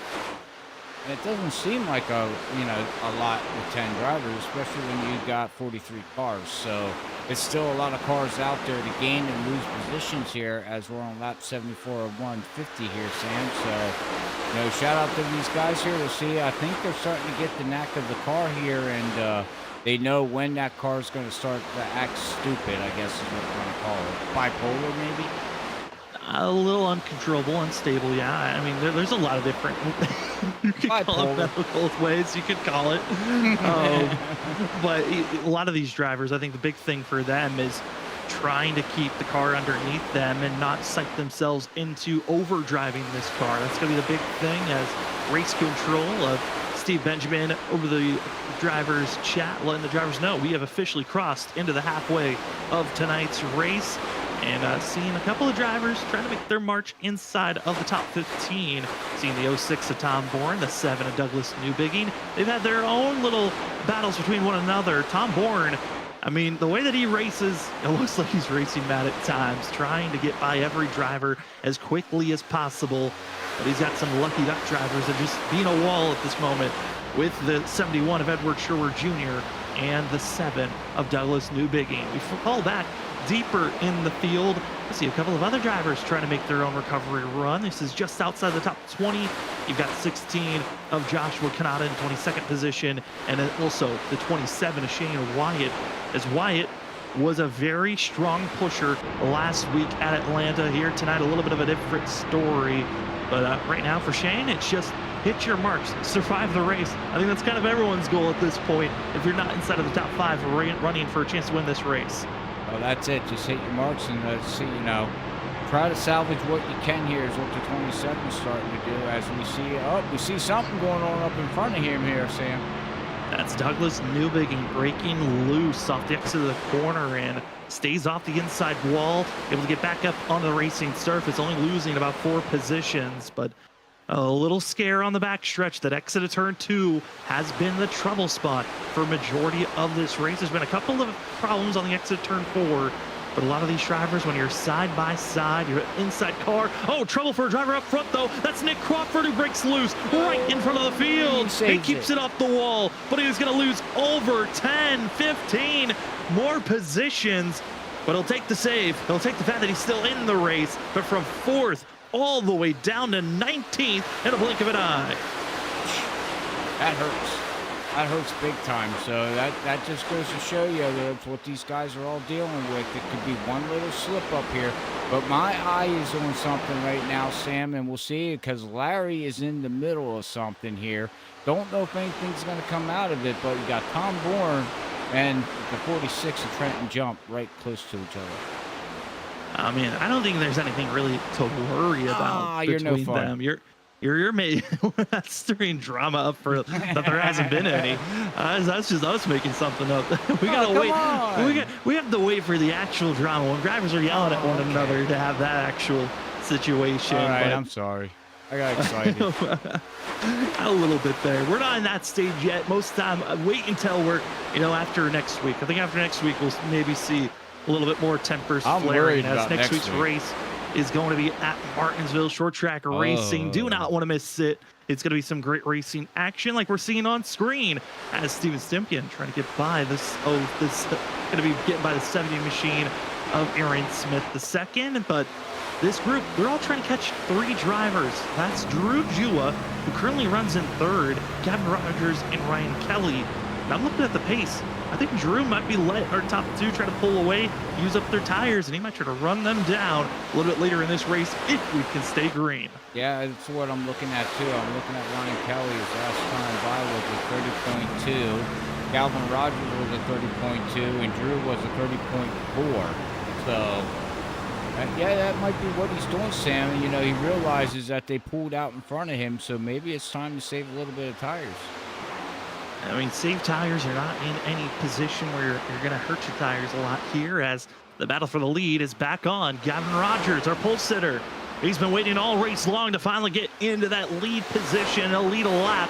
Not fully able to get by the 3 of Ryan Kelly. And we've seen Kelly in this spot a lot these last 2 seasons. This 3 in the Gen 4 was so strong at the 1.5 courses. Here in the Gen 7, it was a thought that he was going to be a threat. Scrapes the wall, but it doesn't matter. No lack of speed. And Kelly defends once again. Wow. And it just seems like we've seen it from Ryan Kelly. We've seen it from Drew Jua. If you can figure out how to defend on the outside and trust when you put your foot down that car is going to stick off the exit of the corner, you can defend. But it's that trusting factor of, is this car going to hold on? Well, that's a trusting factor, like you said, right? But also, the next lap, you might do the same thing, and the tires might let go. So it's a really hard thing to trust right now, the way the way the car is handling and what the feedback we got from the drivers here tonight, Sam. So I got to give the guys credit here right now. They know where the limit is. I think the tire pressures are up. I think we're going to be looking here at a green flag run here and a possible green flag pit stop. I mean, if these drivers are going to be aiming for a pit stop, most likely they're going to be thinking about turning this race from here on out into a 1-stop. Fuel, they should be good for a 1-stop, but the question is tires. Will the tires enable them to push it out that far? We're not even into a run where they're running about a full second off of their fastest laps. But these drivers can still go for quite a while. I think around lap 100 to 110 could be the window that a lot of these drivers are looking for if they're going to make their final stop. Some drivers might think about 115 could be the window if we could stay green to that place, but that's a lot of work to get to that opening. But Robert, as we're starting to see spacing, we're starting to see these drivers get a lot more comfortable with this car. It's given us a moment to shout out our sponsor for the WSSR Cup Series, Trophy Smack, as Trophy Smack's been the trophy provider for these last, I would say, handful of seasons. The first couple for season 4, 5, and 6, where a championship rings that Vincent Sora and Larry Yingling found himself grabbing. And then the last 2 seasons have been actual trophies that have been customized for our champion of Benjamin Nelson. And if you would like to get your own championship belt, ring, trophy, and more, head on over to TrophySmack.com today and use the promo code TrophySmack use the promo code WSSR Smack for 10% off. Again, that is WSSR Smack for 10% off on your order of your championship belt, ring, trophy, or wall smack that you can find at trophysmack.com. Thank you so much to trophysmack.com for being one of our major sponsors here for the WSSR Cup Series. And Robert, as we talk about Trophy Smack, driver that got one of those championship rings, Vincent Sora makes the pass by the yellow 70 machine of Aaron Smith II. Yep, makes the pass, moves himself up to now 9th position, makes himself into the top 10. That's good. So we'll have to see what Aaron Smith can do, or Tom Bourne, can you hold him off? And it doesn't look like it. Looks like he's ready to take it underneath the Tom Bourne here and try to make that pass to move himself up to 8th position here, Sam. And his next guy, as he makes that pass, is going to be, you can see right in front of him, Brian McCann. Yeah, we'll see if Brian McCann make that pass. And also, we saw on the backstretch camera, Shane Tarian able to make the pass on Drew Jua for 3rd place. I was looking at the speeds for these drivers, and Shane Tarian, one of the fastest drivers in our top 10. The fastest was Vincent Sora in the 51 machine. Sora is flying. But Shane Tarian in our top 5, he is the fastest driver just by 1/10. But that 1/10 is mounting up and allowing this 9 to slowly catch up. And with Gavin Rogers poking his nose, our front 2 might be enabling this 9 to get into a fight for a win. That's it. I mean, if these top 2, like you said, get side by side, that's all that's going to do is pull the whole field. Not just Shane Tarian, but it's going to, as you can see him really fighting that vehicle. He's fighting the vehicle, and for those that don't know, Shane Tarian, one of the more unique drivers in the WSSR and one of the more unique drivers of a handful of very quick controller drivers. Most people, when they grab iRacing, they're known for getting a fancy racing rig. They got the fancy wheels like you've been seeing from some of our driver cams. Shane Tarian, all controller. His steering wheel input is a joystick and his thumb, and he's trying to steer this car through. Shane's been doing this for a very long time with controller driving. He's one of the fastest drivers, almost won the championship last season by doing this, and he's going to do his best to try to run quick. And honestly, when it's a loose condition, usually I put Shane out of this race. Having a controller and having a loose car means you're going to use a lot more rubber to try to save the machine. But Shane Tarian's doing a great job, even with the controller, to have a fast, long-run pace.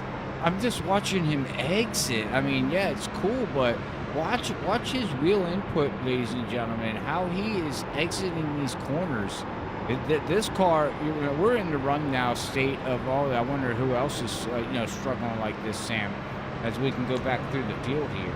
It's everyone. Everyone is driving exactly like this off the exit of the corner, and it's so bad, it's now forcing some drivers into pit road. Nick Crawford going to be entering pit road with him. Also going to be Shane Wyatt to make a stop as drivers are making their first stop of the night. And you can see there, Edward Sherwood Jr., he's doing a very similar motion with that counter steering off the exit of the corner. Yeah, big time. We'll see what he does here coming through 3 and 4 here. As you can see, he sliding. Oh my goodness. These cars are basically on ice right now. And they've been on ice. There has not been a comfortable situation with fresh tires or with old tires that you are feeling comfortable, or you just steer and exit the corner with your smooth transition. It has been counter steering on counter steering every lap, and these drivers have kept it together for now on this run. Again, first green flag pit stops of the race. Nick Crawford, Shane Wyatt, they're back out on track. Last time we had green flag pit stops was last week. We had major issues. That's where Ollie Fonseca got his penalty. And a lot of these drivers here tonight, Zach, I think they know after last week's fiascos, they have to be clear when they're entering pit road so all drivers can react in a proper manner to let you enter without running into one another. Well, that's it too. I mean, we're on lap 97 to 150 here, Sam, and we're talking about pit stops in the range. 95 seems a little bit early. I think 105, 110, like you said, is going to be that really where you're going to want to make that final pit stop here. And the way these cars are reacting, they're loose and everything else. Entering pit road is not going to be any better. It's not going to be easier. These cars are going to slide all over the place trying to get in, between them cones that enter pit road. Yeah, and we're seeing it right now. I mean, even with trying to set up passes before even trying to get into pit road, drivers are struggling at this moment. You see our leaders of Ryan Kelly, Gavin Rogers, they are being caught by Shane Terrian, but it's more so of Gavin Rogers falling to the clutches of the 9 machine. And then Drew Jua, our stage winner, is starting to fall back to the clutches of Vincent Sora. Talked about how fast Vincent Sora was running. That last lap, still one of the fastest drivers out on course with a 51, starting to stall out because of the amount of work that he had to do to get by a couple of drivers. His tires are kind of gotten to a point where the 51, he needs this pit stop. He needs everyone to stay clean and green. And honestly, Vinny could be the one to watch out for. If we get into another long run, if we're able to have a clean pit stop cycle, this 51 could be the main driver to watch out for the win here tonight. Yeah, he just put down a 31 flat. Yeah, that's a 10th faster than our leader, Yeah. who just put down a 31-1. That's 2/10 faster than Drew Jua in front of Vincent Sora.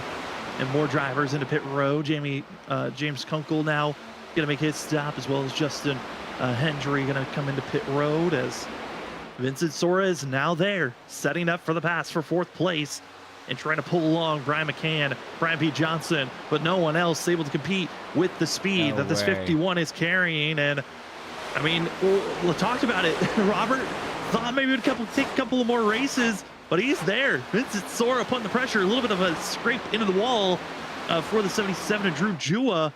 And Sora aiming for the pass, Drew breaking loose, and Sora will take 4th place. Yeah, and we'll see what lap time he pulls by here, because I'm paying attention really close. Okay, he just did a 31-1, but he did his last 2 laps was a 30 flat. So, a 31 flat, I mean. So, you know, 33 laps into this run, and he's pulling off the fastest laps. You know, I know they say, you know, on road courses with these tires that just keep them on, you get faster. I don't think that's the case with these tires unless Vincent sort of figured something out. No, that is completely different from road course to oval racing for sure. This is a long run pace and protecting his tires. I mean, for Vincent Sora, again, he had watched all these other drivers kind of work their stuff to get into these lead positions early on. Well, the 51 is making the hard decision of, you know what, I'll let all these drivers make the pass, and I will slowly march my way forward throughout this run. And from outside of the top 10 to now up to 4th place to 3rd now for Vincent Sora. It's been a charge these last 20 laps, but it's been impressive to watch. I mean, he was back in around 12th place the last time we really was taking a closer look at Vincent Sora, and now up to 3rd. This has been quite impressive for himself. Driver I'm most concerned about, Drew Jua, has just been losing his tires.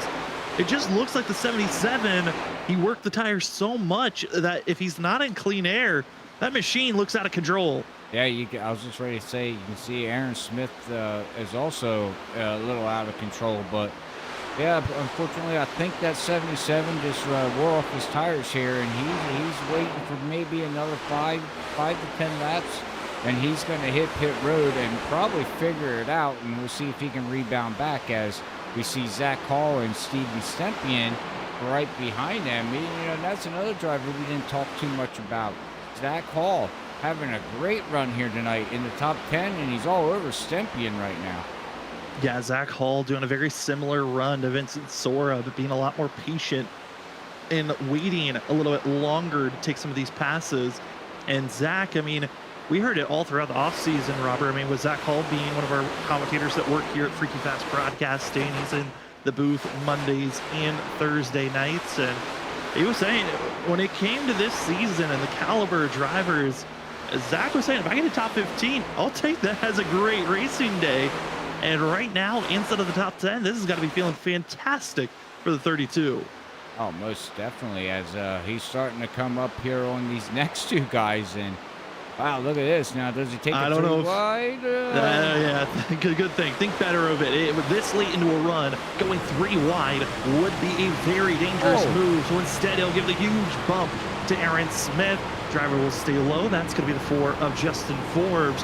With drivers over the radio, they're saying they're coming into pit road. Carl Poole is going to be the next one to make a stop as Zach's trying to zigzag his way through the Lucky Duck drivers of Drew Jua and Aaron Smith II.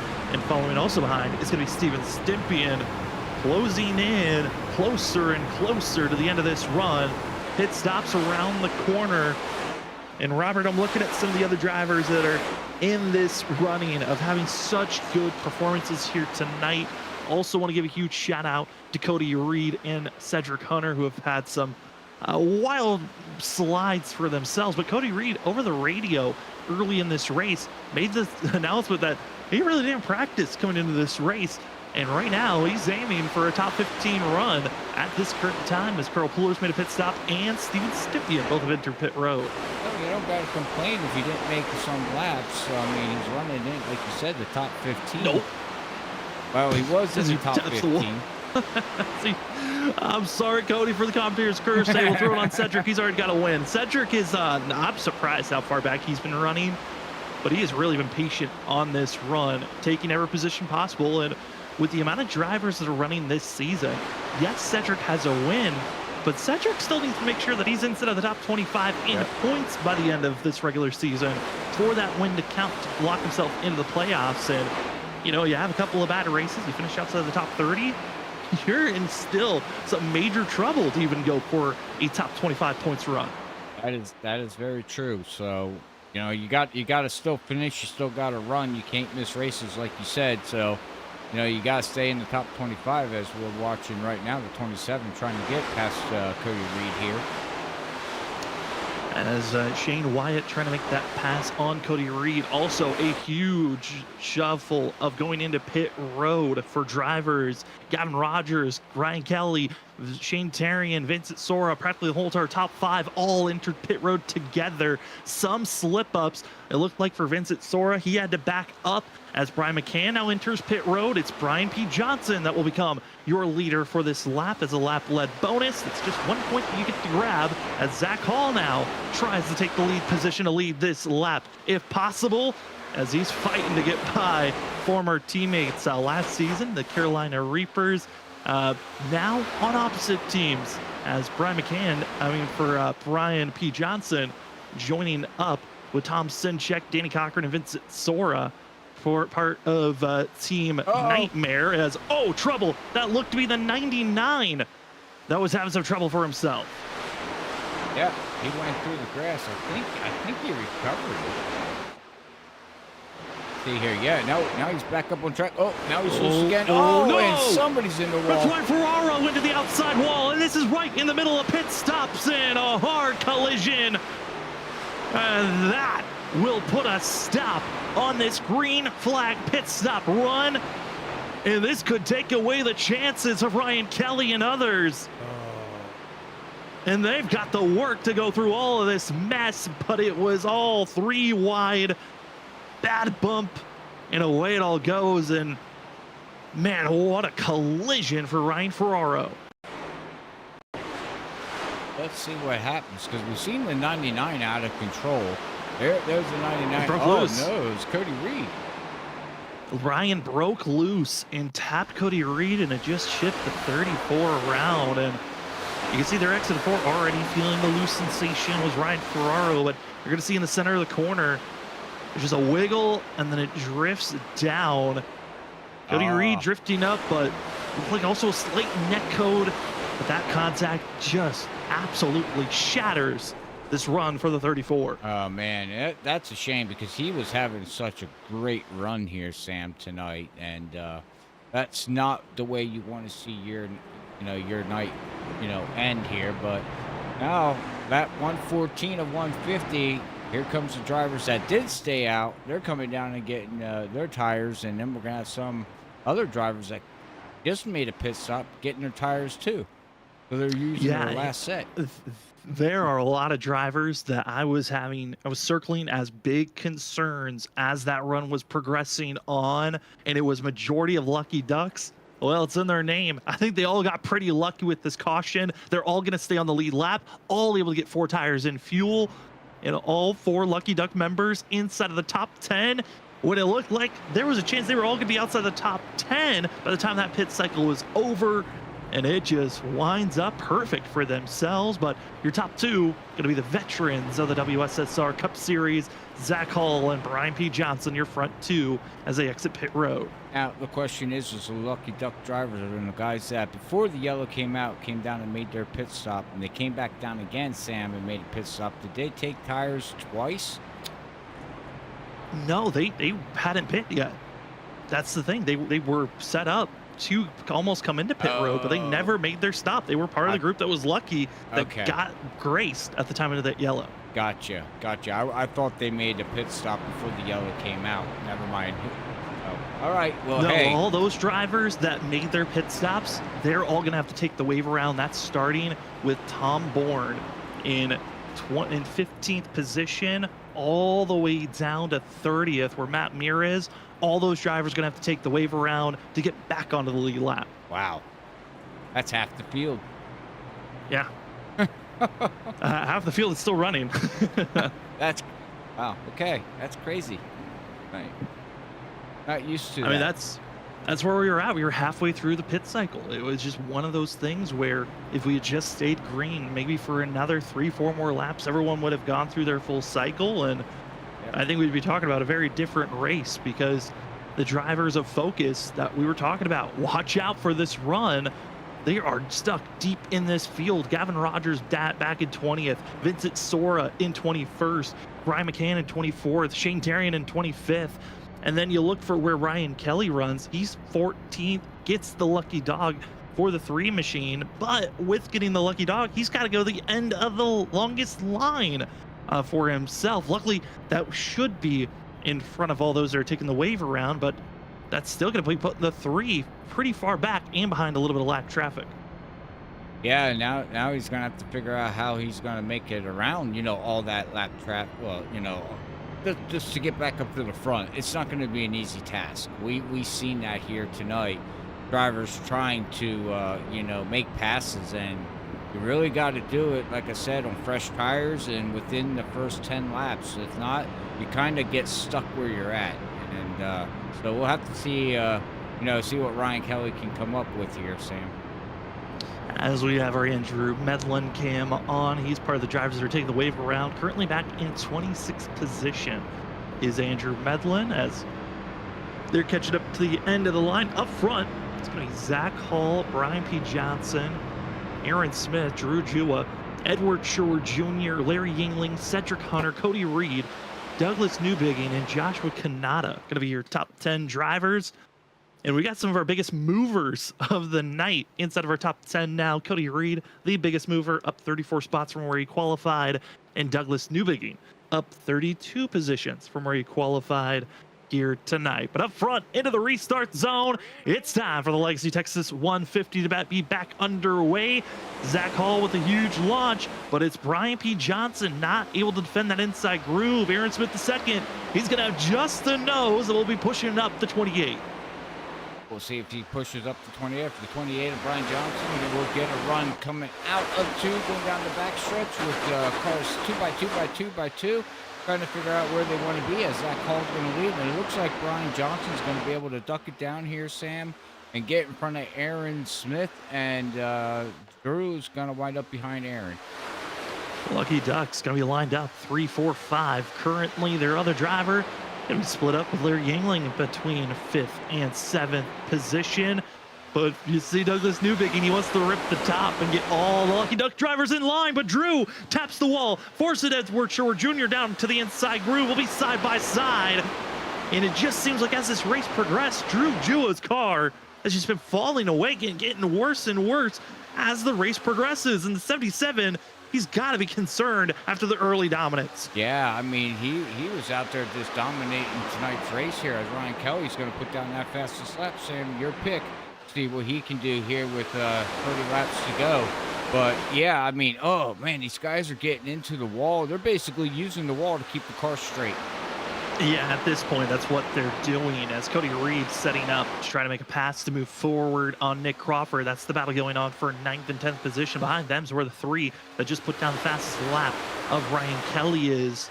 As up front, they stay all in line. And if you're Zach Hall and Brian P. Johnson and everyone else, up front. Protect these tires. Let the other drivers that need to get up front, and they're going to be using their equipment to get up to you, use up those tires so then you've got the grip to defend as these laps tick away. 30 laps to go, soon to be 29 when they cross the line. And it's Zach Hall, Brian P. Johnson trying to hold back the likes of Lucky Ducks, but not for any much longer. Brian P. Johnson wants the lead. The most Waynish driver in WSSR wants to grab another one. And he takes the lead over Zach Hall, and we'll have to see how this plays as these two guys here, you know, are known and raced around each other a lot, just like the Lucky Ducks team there.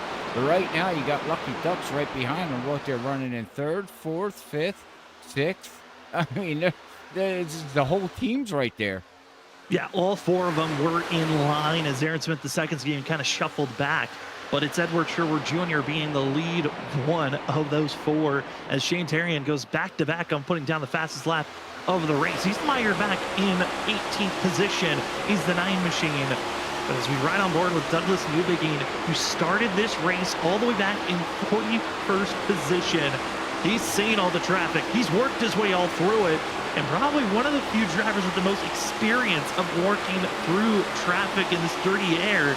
The 7 could be the threat to try to make these big passes, but if anything, it's just asking his teammates to use up those tires in the front too, and I'll sweep away with this win if I can find that opening as we're coming up to 25 laps to go. Still a lot of drivers further on back making some big moves, but driver that maybe wants to go back-to-back, Cedric Hunter's also in the fight of this, just instead of our top 10. I was just ready to say, here comes Cedric Hunter. He's in the top 10 right behind Larry, and he's on a roll here. We'll have to see if he can do anything as he was mired way back into the field until that late caution came out here.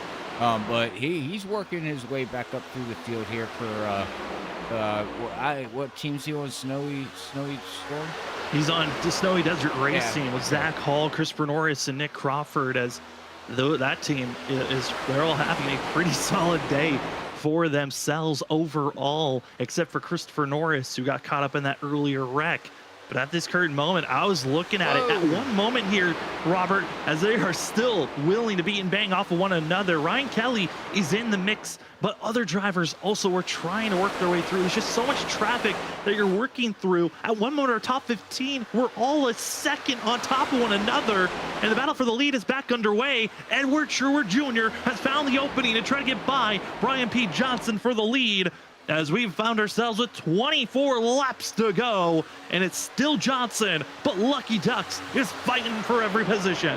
Well, Lucky Ducks are trying to get lucky tonight and get a win here, but the rest of the field's trying to hold them off and trying to split the team up because, like you said, it's just a gaggle of cars all the way back to 15th. You got no place to go. You get a run, you got to stay right where you are unless you can make the pass on the high side, as Brian Johnson's going to, momentum himself outside of turn 4, lead that lap. He's going to clear the 71. Now what does he do? Does he stay on the high side? And, looks like he's going to go down low here, Sam. And cuts it down once he knew he was fully clear. Also, Drew Jua able to clear Zach Hall for 3rd place, but Drew's going to slap the wall for a quick moment as we ride on board with Edward Sherwood Jr. and just trying to find a way to get by the 28 machine. And Edward Sherwood Jr. was so strong last week. Thought maybe there was a chance to get into victory lane. Didn't work out for the 71. But he doesn't want just another podium. A victory is always what Sherwood Jr. has been wanting. Thought maybe he had a chance last season. Didn't work out at times. And switching to a vehicle he's much more comfortable with. But he's got other competition and teammates that are just ripping the top. Drew Jua is back into the mix. Yeah, where did he come from? He fell back, and he's got to be saving tires somehow, Sam, right? I mean, he's got... I don't know, but go ahead, man. There's cars all over the place. I don't even know where to go with the camera. Well, just staying up front's not a bad place to be because we're seeing new contenders fighting their way forward from all the way back in 15th position. Now into side of the top 5. Ryan Kelly is also back into the mix for the 3 machine. He's on some of the oldest tires. Kelly, right when that caution flag came out, had ran a green flag lap. The 3 with 1 lap disadvantage over the rest of the field, hoping he's still got enough grip to fight everyone else. And Gotta say, Ryan Kelly still there, but Zach Hall also. I mean, he said but top 15 would be massive for himself. A win was probably improbable. It was never really a thought for Zach Hall, but this is a track where he's got the best chance. He was one of the people that worked on the setup for this car, so he's got the most experience on how this car and track really reacts with one another. I'm not surprised to see him here late, put in the challenge, 20, make it 19 laps to go here tonight. 19 laps to go here, and we're clicking down, ladies and gentlemen. If you enjoyed tonight's broadcast, don't forget to share it to your friends and families on all social media platforms, and let them know who you're rooting for, and hassle them to turn around, click on the link, and come and watch, here on Wednesday night or any night here at Freaky Fast Broadcasting. And if you don't mind, make sure you give this stream a like. And if you're the first time coming here, make sure you subscribe and give us a shout out. We do much appreciate it. 18 laps to go, and Brian P. Johnson, Zach Hall trying to hold back the rookie Drew Jua, joining the league just a couple of days before the season was about to start. One of the late acquisitions to Lucky Duck, and he's trying his best to fight forward. He'll lose a little bit of time off the exit of the corner, but we look back to the drivers that are just outside of the top 5. You have Vincent Sora, Cedric Hunter, Nick Crawford.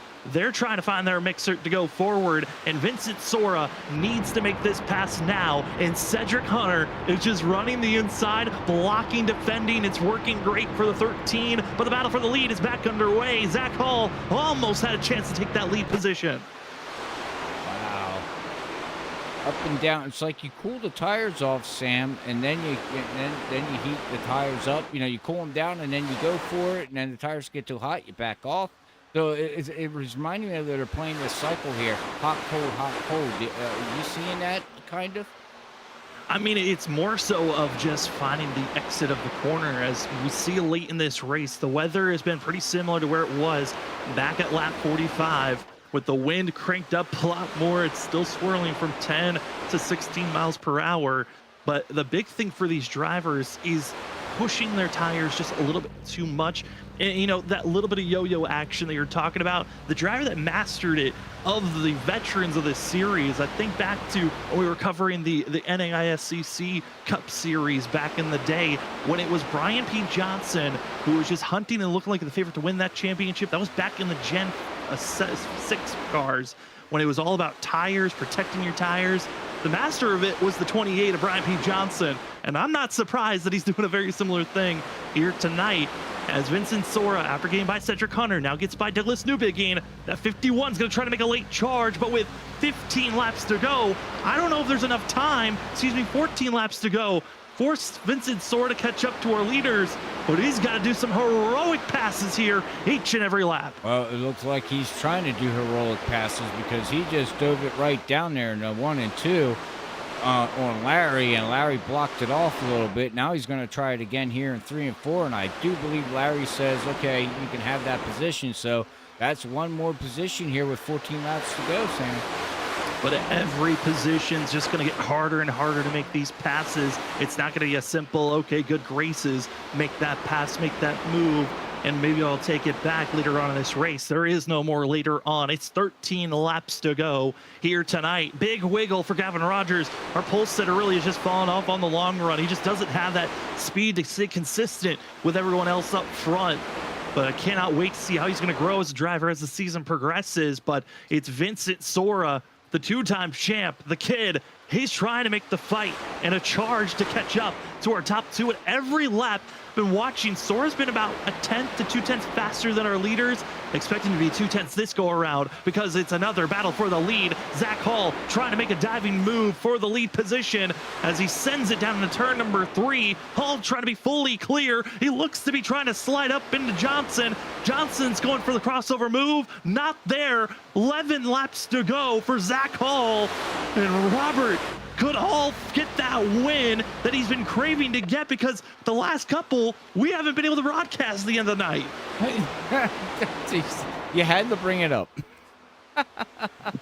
You have to. We've already tried to break some curses. We might as well just bring up the facts. That's the way it's been. Yeah. Zach has not been able to have late interviews. He gets the win. He gets to celebrate by himself, but not with the chat, not with the post-race interviews. And now 10 laps to go.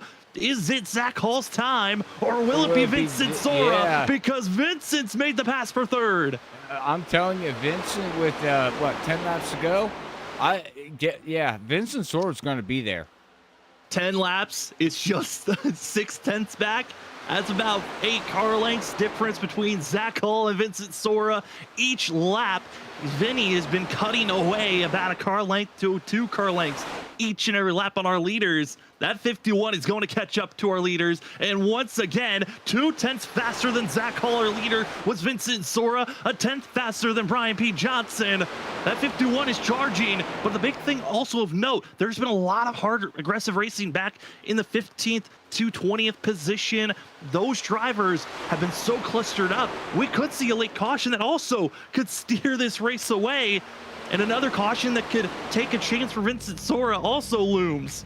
Yeah, everything's up in the air here right now as we're watching very closely. Vincent Sora now again. Nope, Zach Hall's actually going to be a 10th faster than him this time by. So, Robert, I'm wrong. Oh, Drew Jua snapping loose. He holds on. Woo, he's going to fall from 4th place back to 7th for himself. And it looks like pit road might be calling for Drew Jua as he's just trying to coast his way and find some stability for himself.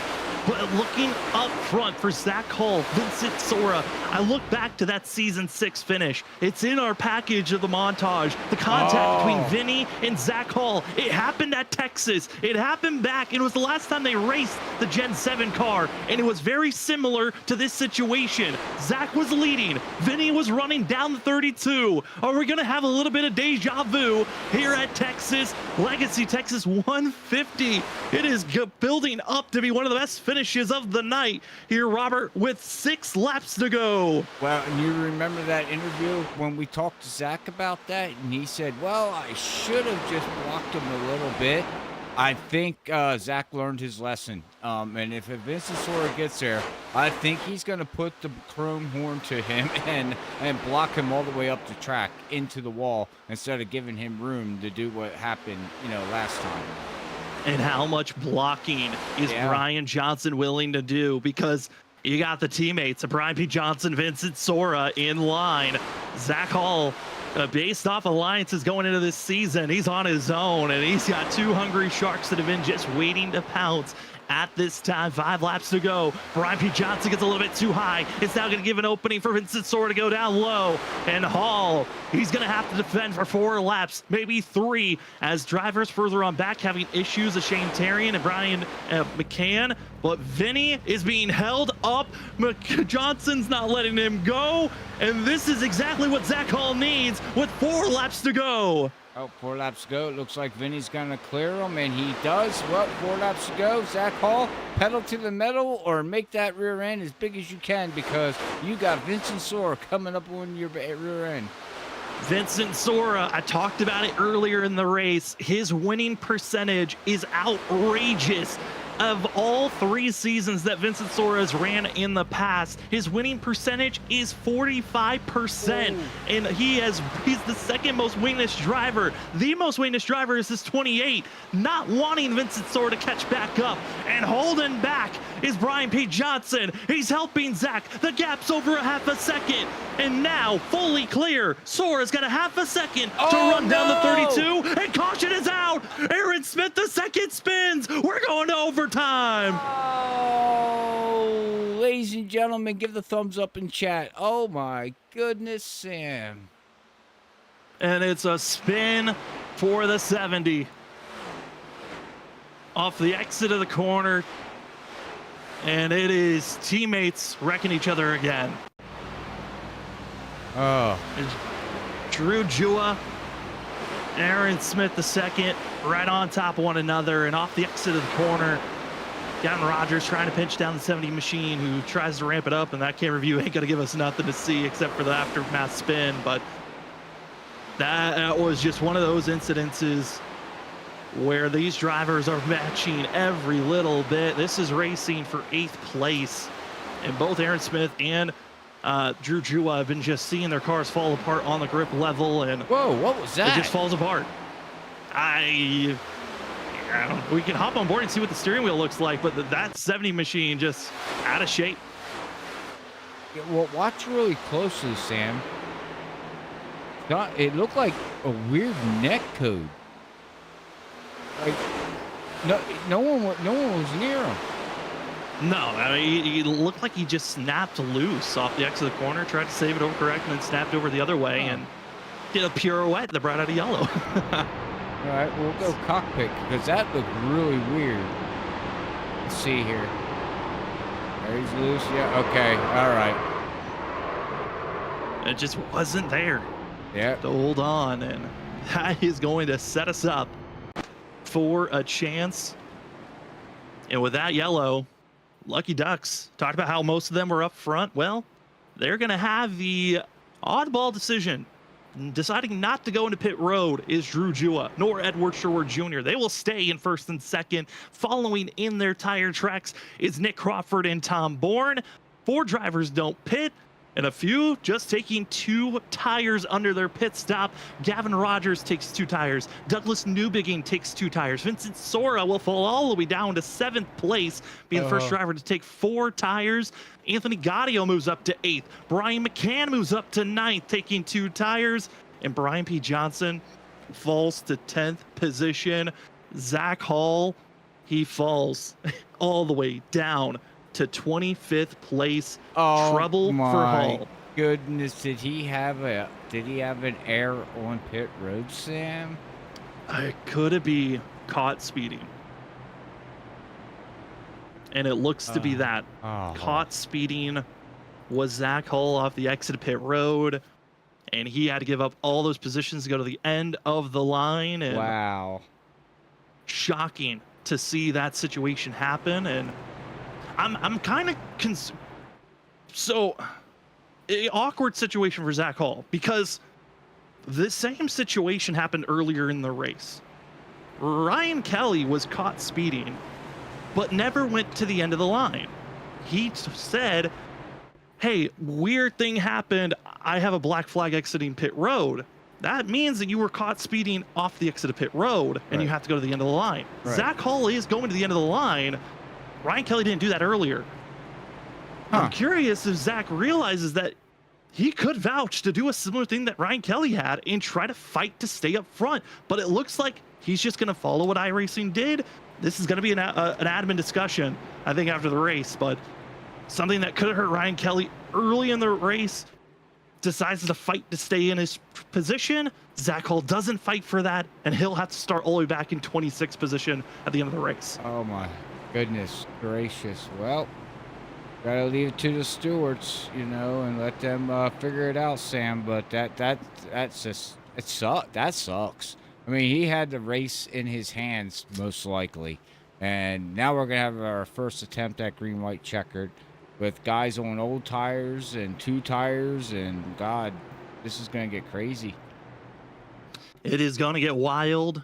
And we would have ourselves 3 attempts if needed. If this is your first time seeing an overtime attempt in iRacing, the way that it works is we have 2 laps to go, and we go green.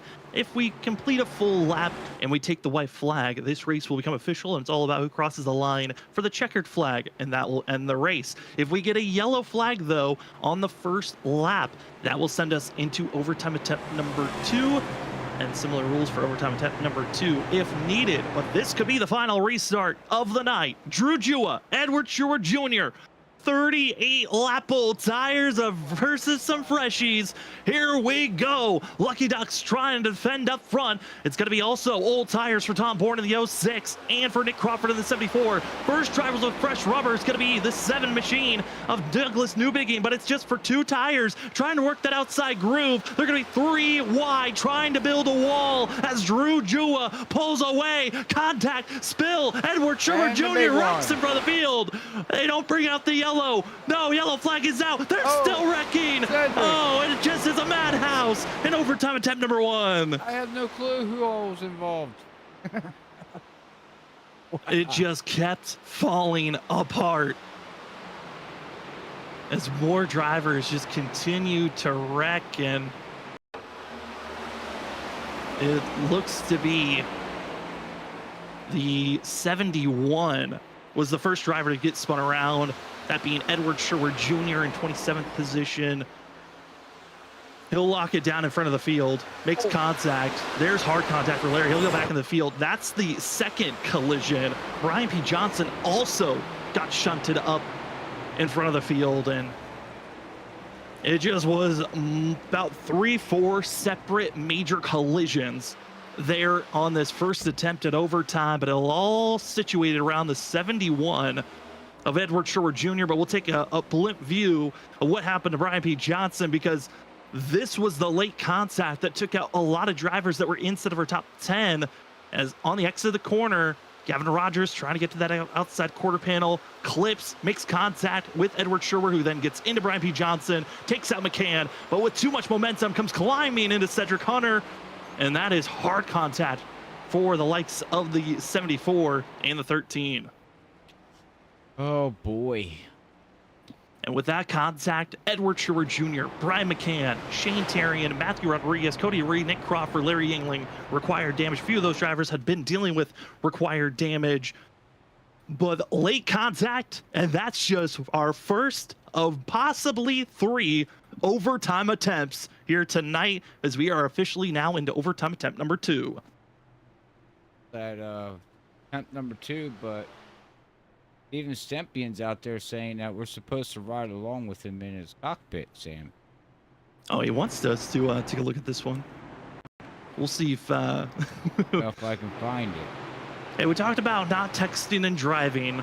Roberts gave drivers okay for when you're under pacing, and that's exactly what the Drop in the Hammer crew wants us to check out. We'll see if we can get this view if possible. It's a little bit finicky because it was right around the time that we were having the restart.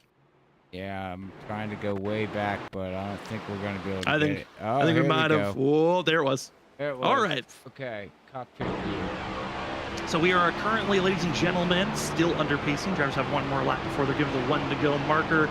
But here is Steven Stempion's point of view, trying to get through this wreck. There's a few drivers around him that are going to get required damage. You see Shane Darian holding on.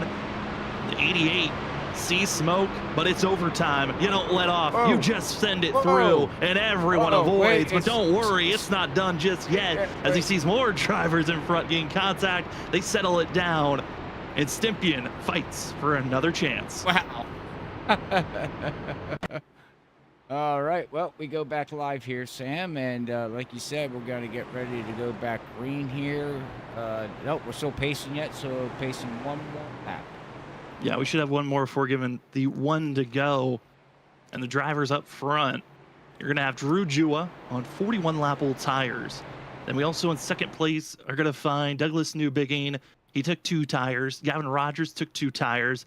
Vincent Sora in 4th place as the first driver took 4 tires under our most recent pit stop 6 laps ago.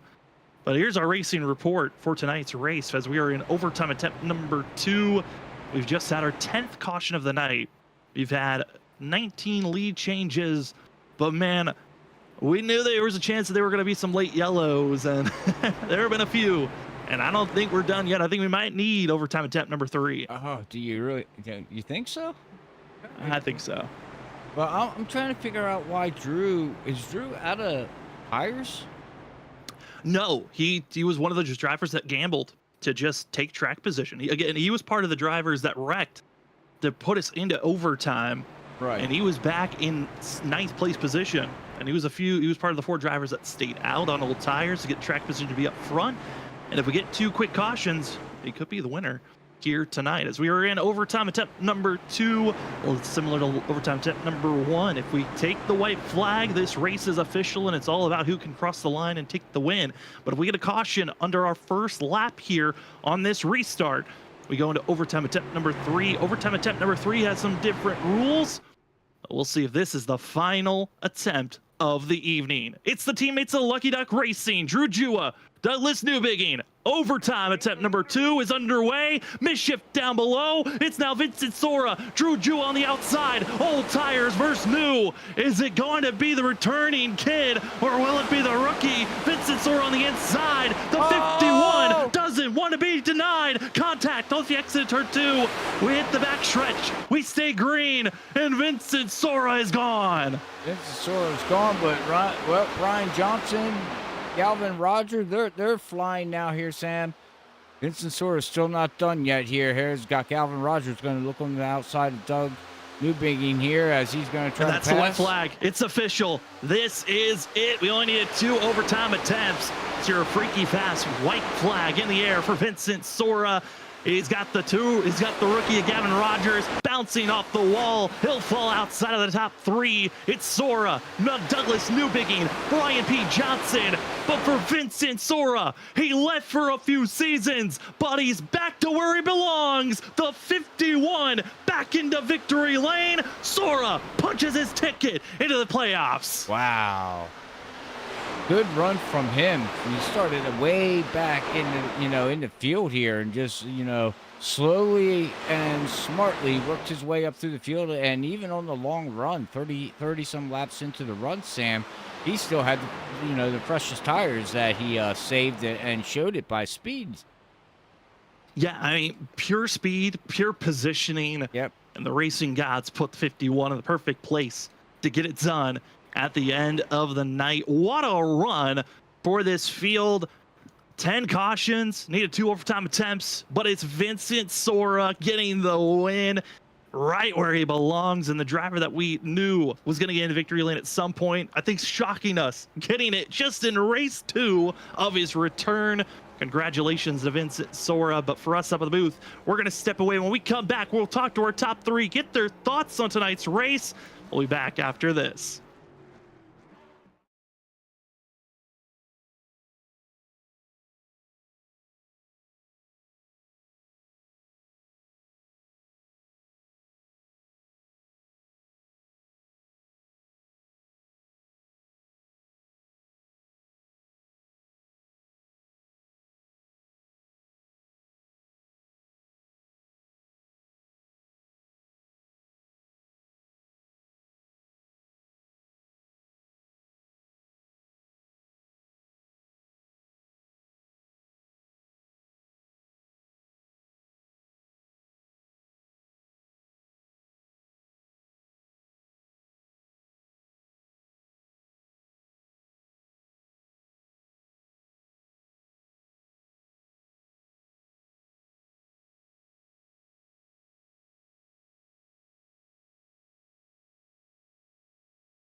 Welcome back, ladies and gentlemen, to the post-race show of tonight's Legacy Texas 150. Your winner going to be the kid returning after missing out on the last couple of seasons. Vincent Sora returns in almost a year to the date, finding himself back into victory lane. Vinny, your last win was back in season 6. Now here in 2024, you get a win on your second race on your return march. How are you feeling getting this one done? I am the happiest I've been in a very long time right now. That honestly was one of the greatest drives of my life on this service here. I had the most up and down race ever. I had a poor qualifying lap, and then for the whole first run we just wrecked, and I couldn't get track position, but I knew I was going to be quick. And when we got that long green run there, I really showed it. I went from like 17th to second, and then the yellow caught me out, and I thought my race was over again. But I just started clawing through the field and kind of getting my elbows out on a couple of guys. I was getting raced a little questionably, I'd say, for someone who was pretty marginally quicker than them. But it's all right. It worked out in the end. I hate to see that for Zach because Brian and I got racing there before the yellow came out, and I don't think I was going to be able to get him. And he just has horrible luck, and I hate to see it. Probably stole this one from him tonight, but I think I was one of the top 3 fastest cars, and I'm just so happy right now. This is one of the greatest wins that I can remember. I mean, we were talking about it in the broadcast. It felt like we were getting that deja vu of back in season 6 between yourself and Zach coming down to the end of that race. What was it, though? What was going through your mind when you exited pit road, though, after that late caution came out, put us into our first overtime attempt, and you saw that you were trapped back in 7th place? Yeah, I mean, I saw that. I think it was Douglas and Gavin Rogers took 2, and I knew everybody else didn't take tires. And I liked the position I was in. I got a pretty good restart, but then somebody washed up on my nose and won, and it cost me. And then they started wrecking. But after I saw that I was P4, I knew that the 77 he had been electing the top on the restarts, and I was really hoping he didn't see me because I think the smarter move for him would have been to take the bottom and trap me behind because he knew that I was on much fresher tires. But I was shocked he took the top. I think he tried to play some restart games there, and he slowed it down a lot more than he should have as a control car. But as soon as we hit the box, I went, and as soon as I saw his tires crack, I lit mine up, and he tried to block me a couple times, and I took care of it down in turn 1. So after that, I knew as long as we didn't get a yellow, I was set sail, and I was going to go get another checkered flag. And that you certainly did, and now puts you even closer to trying to reclaim that most winnish driver of the WSSR Cup Series. Vinny, again, start of the season. This first couple of races look to be tough. We're now heading to Martinsville, Long Beach, and Michigan. What are your thoughts for these upcoming races? Because I know for us at the booth, we're feeling like this could be one of the most calamity-filled starts that we've seen WSSR have. Yeah, I don't like to see a lot of yellows because, for one, it just hurts the racing product, and for 2, I'm usually a long run car at pretty much every track we go to, and it's just not fun riding around in a yellow. It's not fun for the viewers or the drivers to see in Martinsville next is not really what I want to see. I would prefer to see that later on in the season, maybe when we've kind of all settled down and stopped running around like idiots. But it's all right.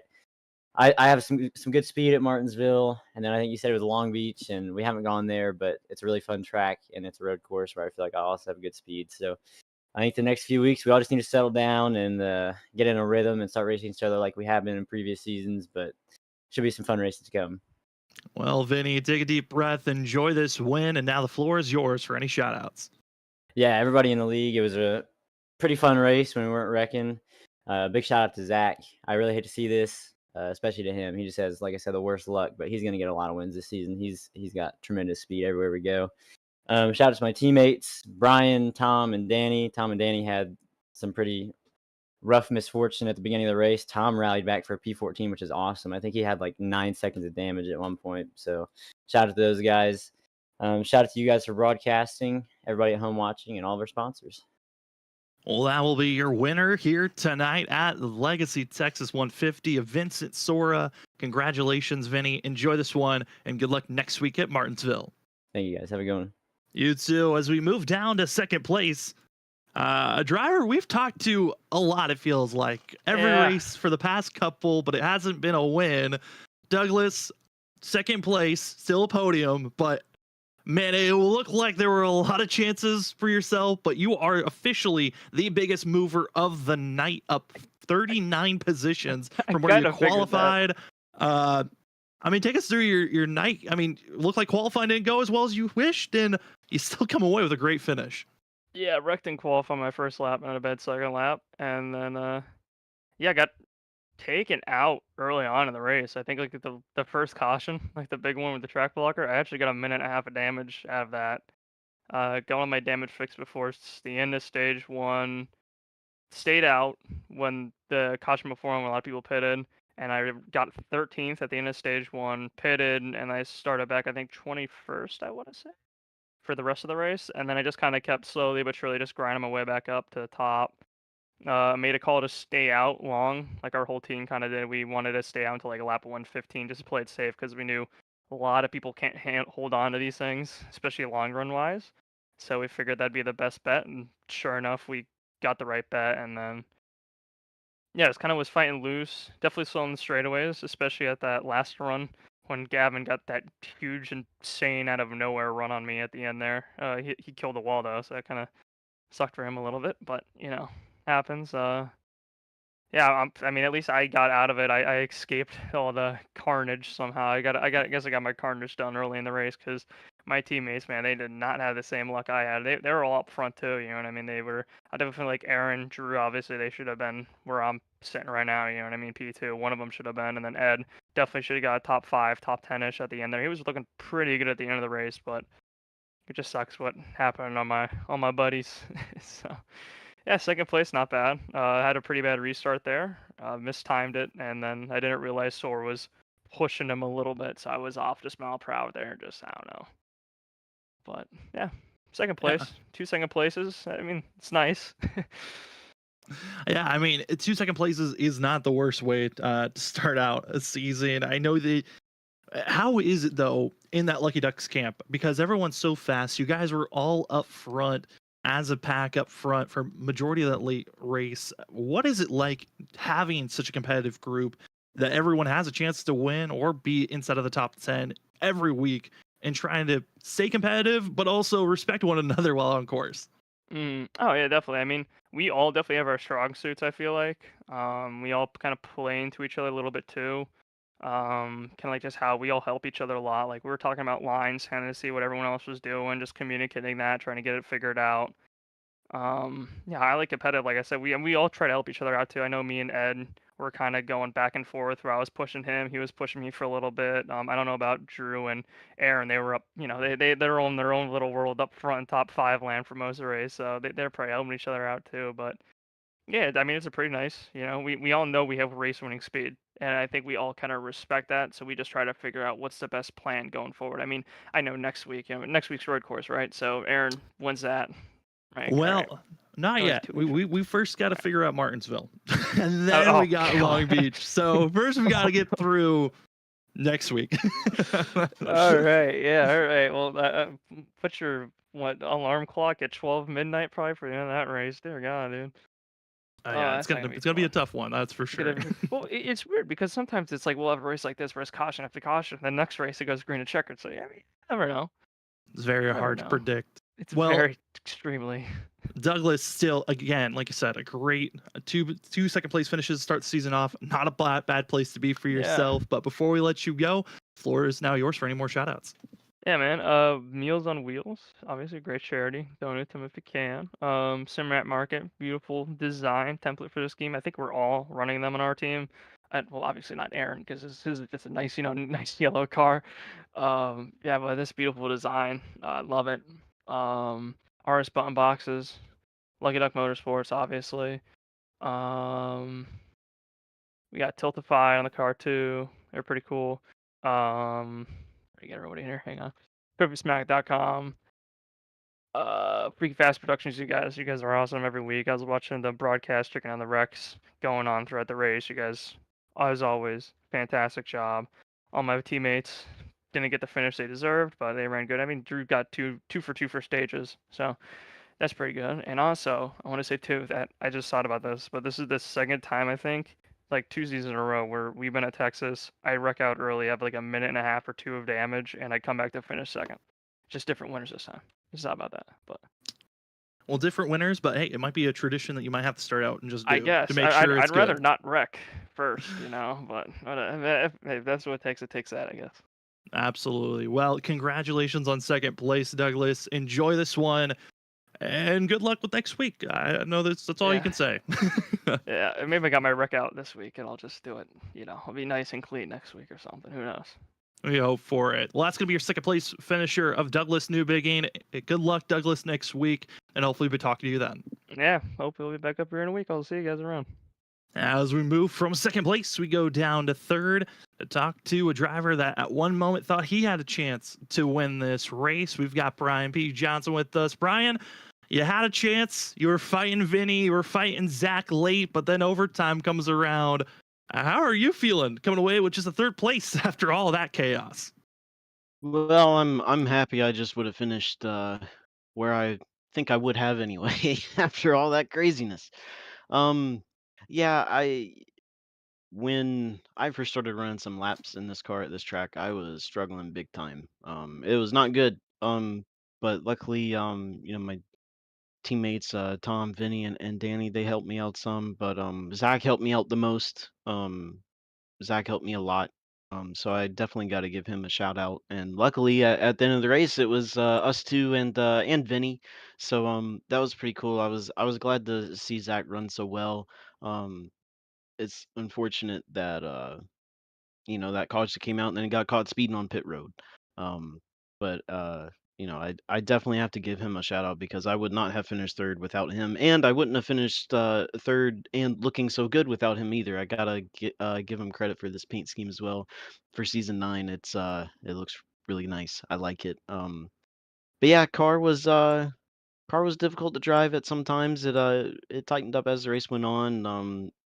It's just unfortunate that the beginning of the race was a caution fest. I wish we'd go green some, and so we can have that tire difference come out. But uh, it seems like into season 9, we're gonna use the first quarter of the race as a practice session. So hopefully we get that cleared up later.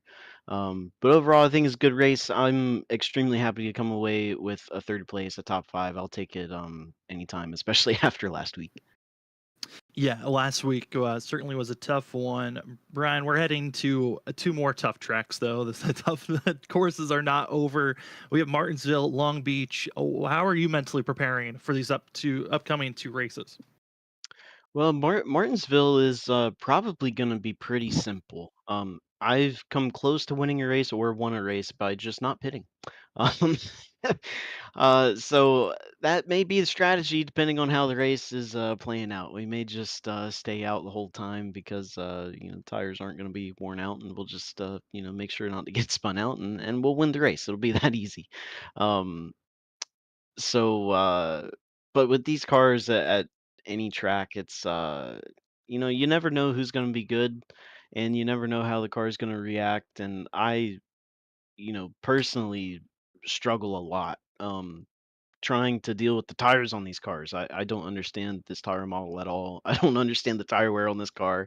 Um, I only got maybe a small grasp of it at this track tonight. So I've got a lot of homework to do on this car to try to improve. But hopefully next week it'll at Martinsville it'll be a good race. I'm hopeful.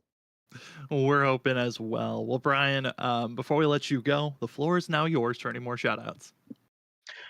Yeah, like I said, I just gotta give Zach a shout out for his good run in the paint scheme. Speaking of the paint scheme, gotta thank Trophy Smack for being with WSSR for another season 9. It's good that they want to stick with us, and gotta give a shout out to Vinny on a good win. He came up through the field I think 2 or 3 times, so that was cool. Glad he won it for the team, and all the other admins that make this thing run.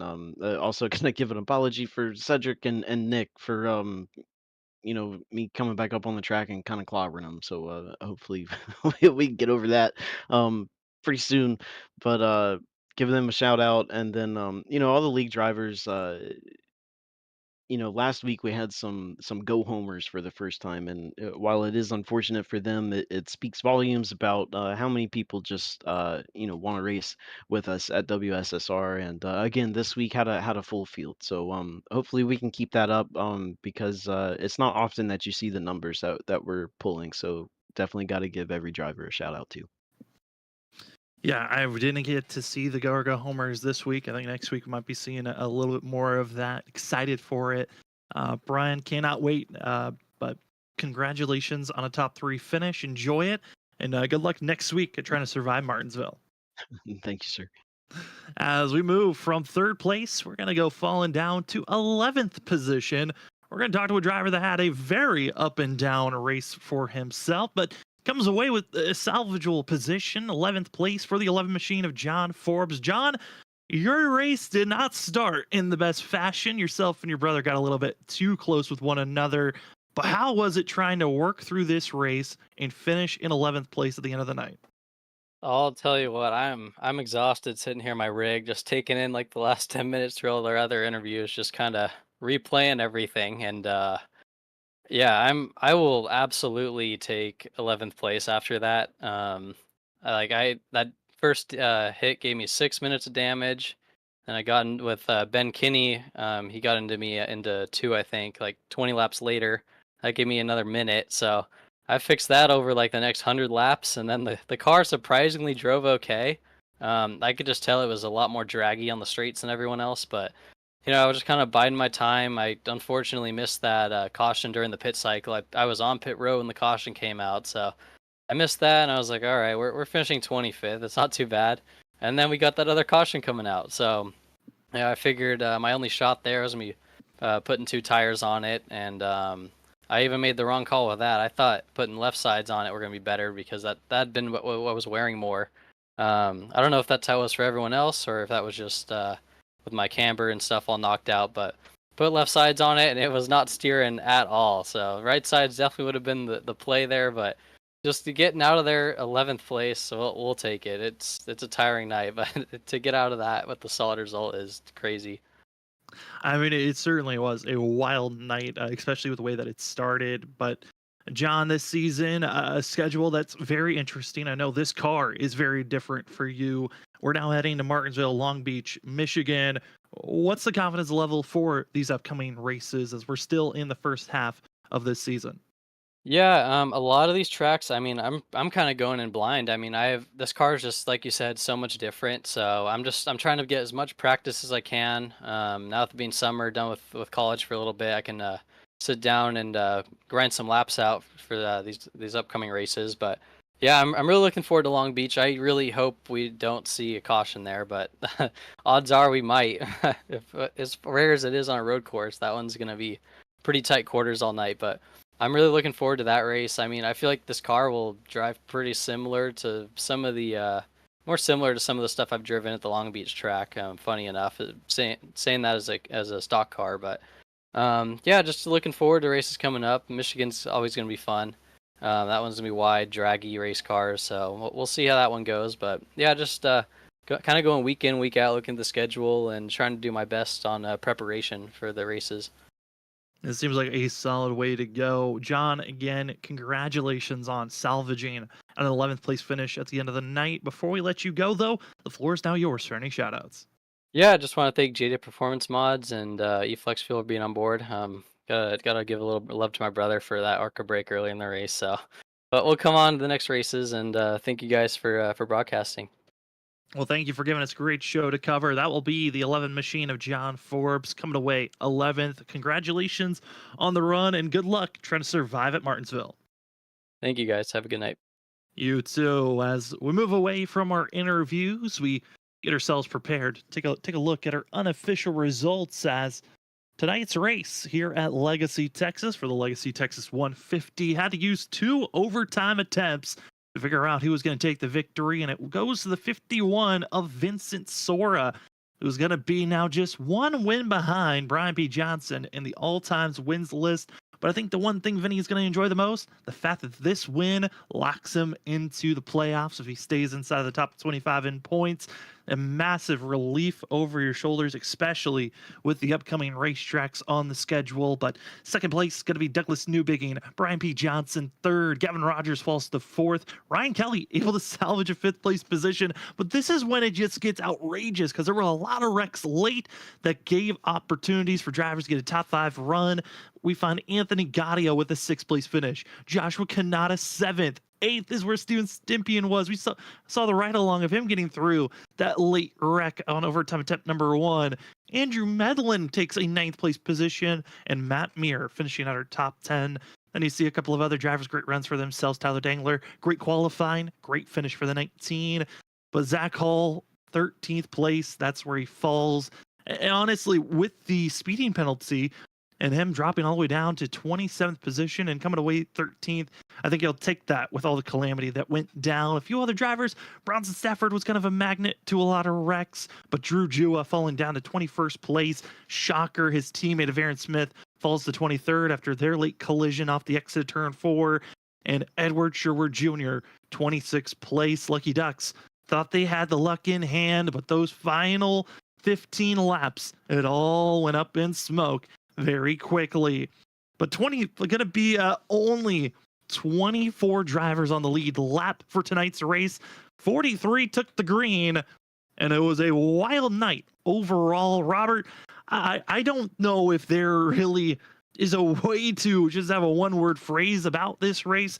This had some great green flag racing, chaotic caution fest, and overall one of the better finishes we could have asked for here late. Most definitely. I mean, I don't know what to say about tonight's event. It was great watching. It's just, Zach Cat, I believe this race in the bag, and unfortunately he lost it, speeding down pit road or exiting out of pit road, speeding, and just the cautions where the time, they flew. So, you had teams up front, you had teams in the back, from the back to the front to the middle, all over the place. But, it was awesome to see 43 cars, though, out here. It's very rare that we here at Freaky Fast Broadcasting can call 43 cars. And I believe this is probably, unless it wasn't a charity event, first time ever in Freaky Fast history last week. So we did it back to back, I would assume. Yeah, back to back. I think that's the big thing to carry over is that happened back to back, and we were missing drivers. There were some people that weren't able to show up because they were they were suspended, or they didn't have the power internet to show up. So there are still even drivers on a waiting list, waiting for drivers to just say, hey, we're no longer racing, to join in. I think WSSR, get prepared. We're going to see a few more, I think, 43 car fields for the rest of the season. But here's our upcoming schedule, as this tonight was our last race of the week. We're off for the rest of the week, but we will be back next week, Monday night, for the ISRC Larry Art Productions Truck Series. They are still in the fight of the playoffs. You do not want to miss who's in, who's out, moving to the round of 8. Tuesdays, guess what? We are free, we are open, and if you'd like to get booked for a broadcast team to cover your league or special event on Tuesdays, please message us on Facebook or on X/Twitter to get information to allow us to cover your either league or special event. Next week, we are coming back, Martinsville. I think that's going to be chaotic night. Do not want to miss. Records could be shattered with potential chances of yellows, because 43 drivers on track, there's a high possibility of a lot of wrecks happening and a lot of drivers staying alive to cause even more calamity. And then also next week, can't wait for it to be back officially. It's the Shoney's Doghouse Cup Series. After their 2-week break, we're back to more racing action. So we're almost back to a full week of coverage. I'm excited for that, Robert, to be seeing more great racing action. Oh, I am too. You made it through the holidays, and, we talked about Memorial Day. God bless and thank you for all the men who serviced, are doing it now and in the past and gave their lives for us to be able to do what we do each and every night as of, broadcasting or whatever we do in general in life outside of this game, Sam. So, it was a special day. and it was awesome. And you know, just give thanks when you see a troop out there in any services. Just walk up to him or her and say thank you. It goes a long way. But yes, next week Martinsville, full week is scheduled here at Freaky Fast Broadcasting. I do believe it. We're gonna have some fun here next week, Sam. I think it's going to be some great racing you do not want to miss out on. But for tonight, thank you so much to everyone that joined with us, everyone that chatted down during the race that we got to interact with. And if you haven't already, remember to hit that subscribe button and the bell notification button to be notified when we go live for our next broadcast. And also remember to hit that like button, share the broadcast. When we get higher viewer numbers on our broadcast, it helps the leagues we cover, because those leagues can use those high viewer numbers to show off to sponsors and try to help out the drivers have better rewards as they put on these great shows. But for us here at Freaky Fast Broadcasting, for myself, Sam Dyer, for Robert Moyer Jr., and usually in the booth with me, Justin Malarkey, thank you so much for joining with us here tonight on Freaky Fast Broadcasting. I hope you enjoyed the show. We are excited to be having a little bit of a longer break, but when we come back, playoff racing action Monday night. You do not want to miss it. The trucks figure out who's in, who's out. It's going to be a blast to cover as the drivers of the ISRC Layer Productions Truck Series head to the Roval to see who's moving on to the round of 8. And for tonight, congratulations to Vincent Sora. If you don't want to see any of that Monday night racing, well, we will see you next week, Wednesday, here, Martinsville. Gonna be a blast to watch. Otherwise, we'll see you on Monday for our next Freaky Fast broadcast.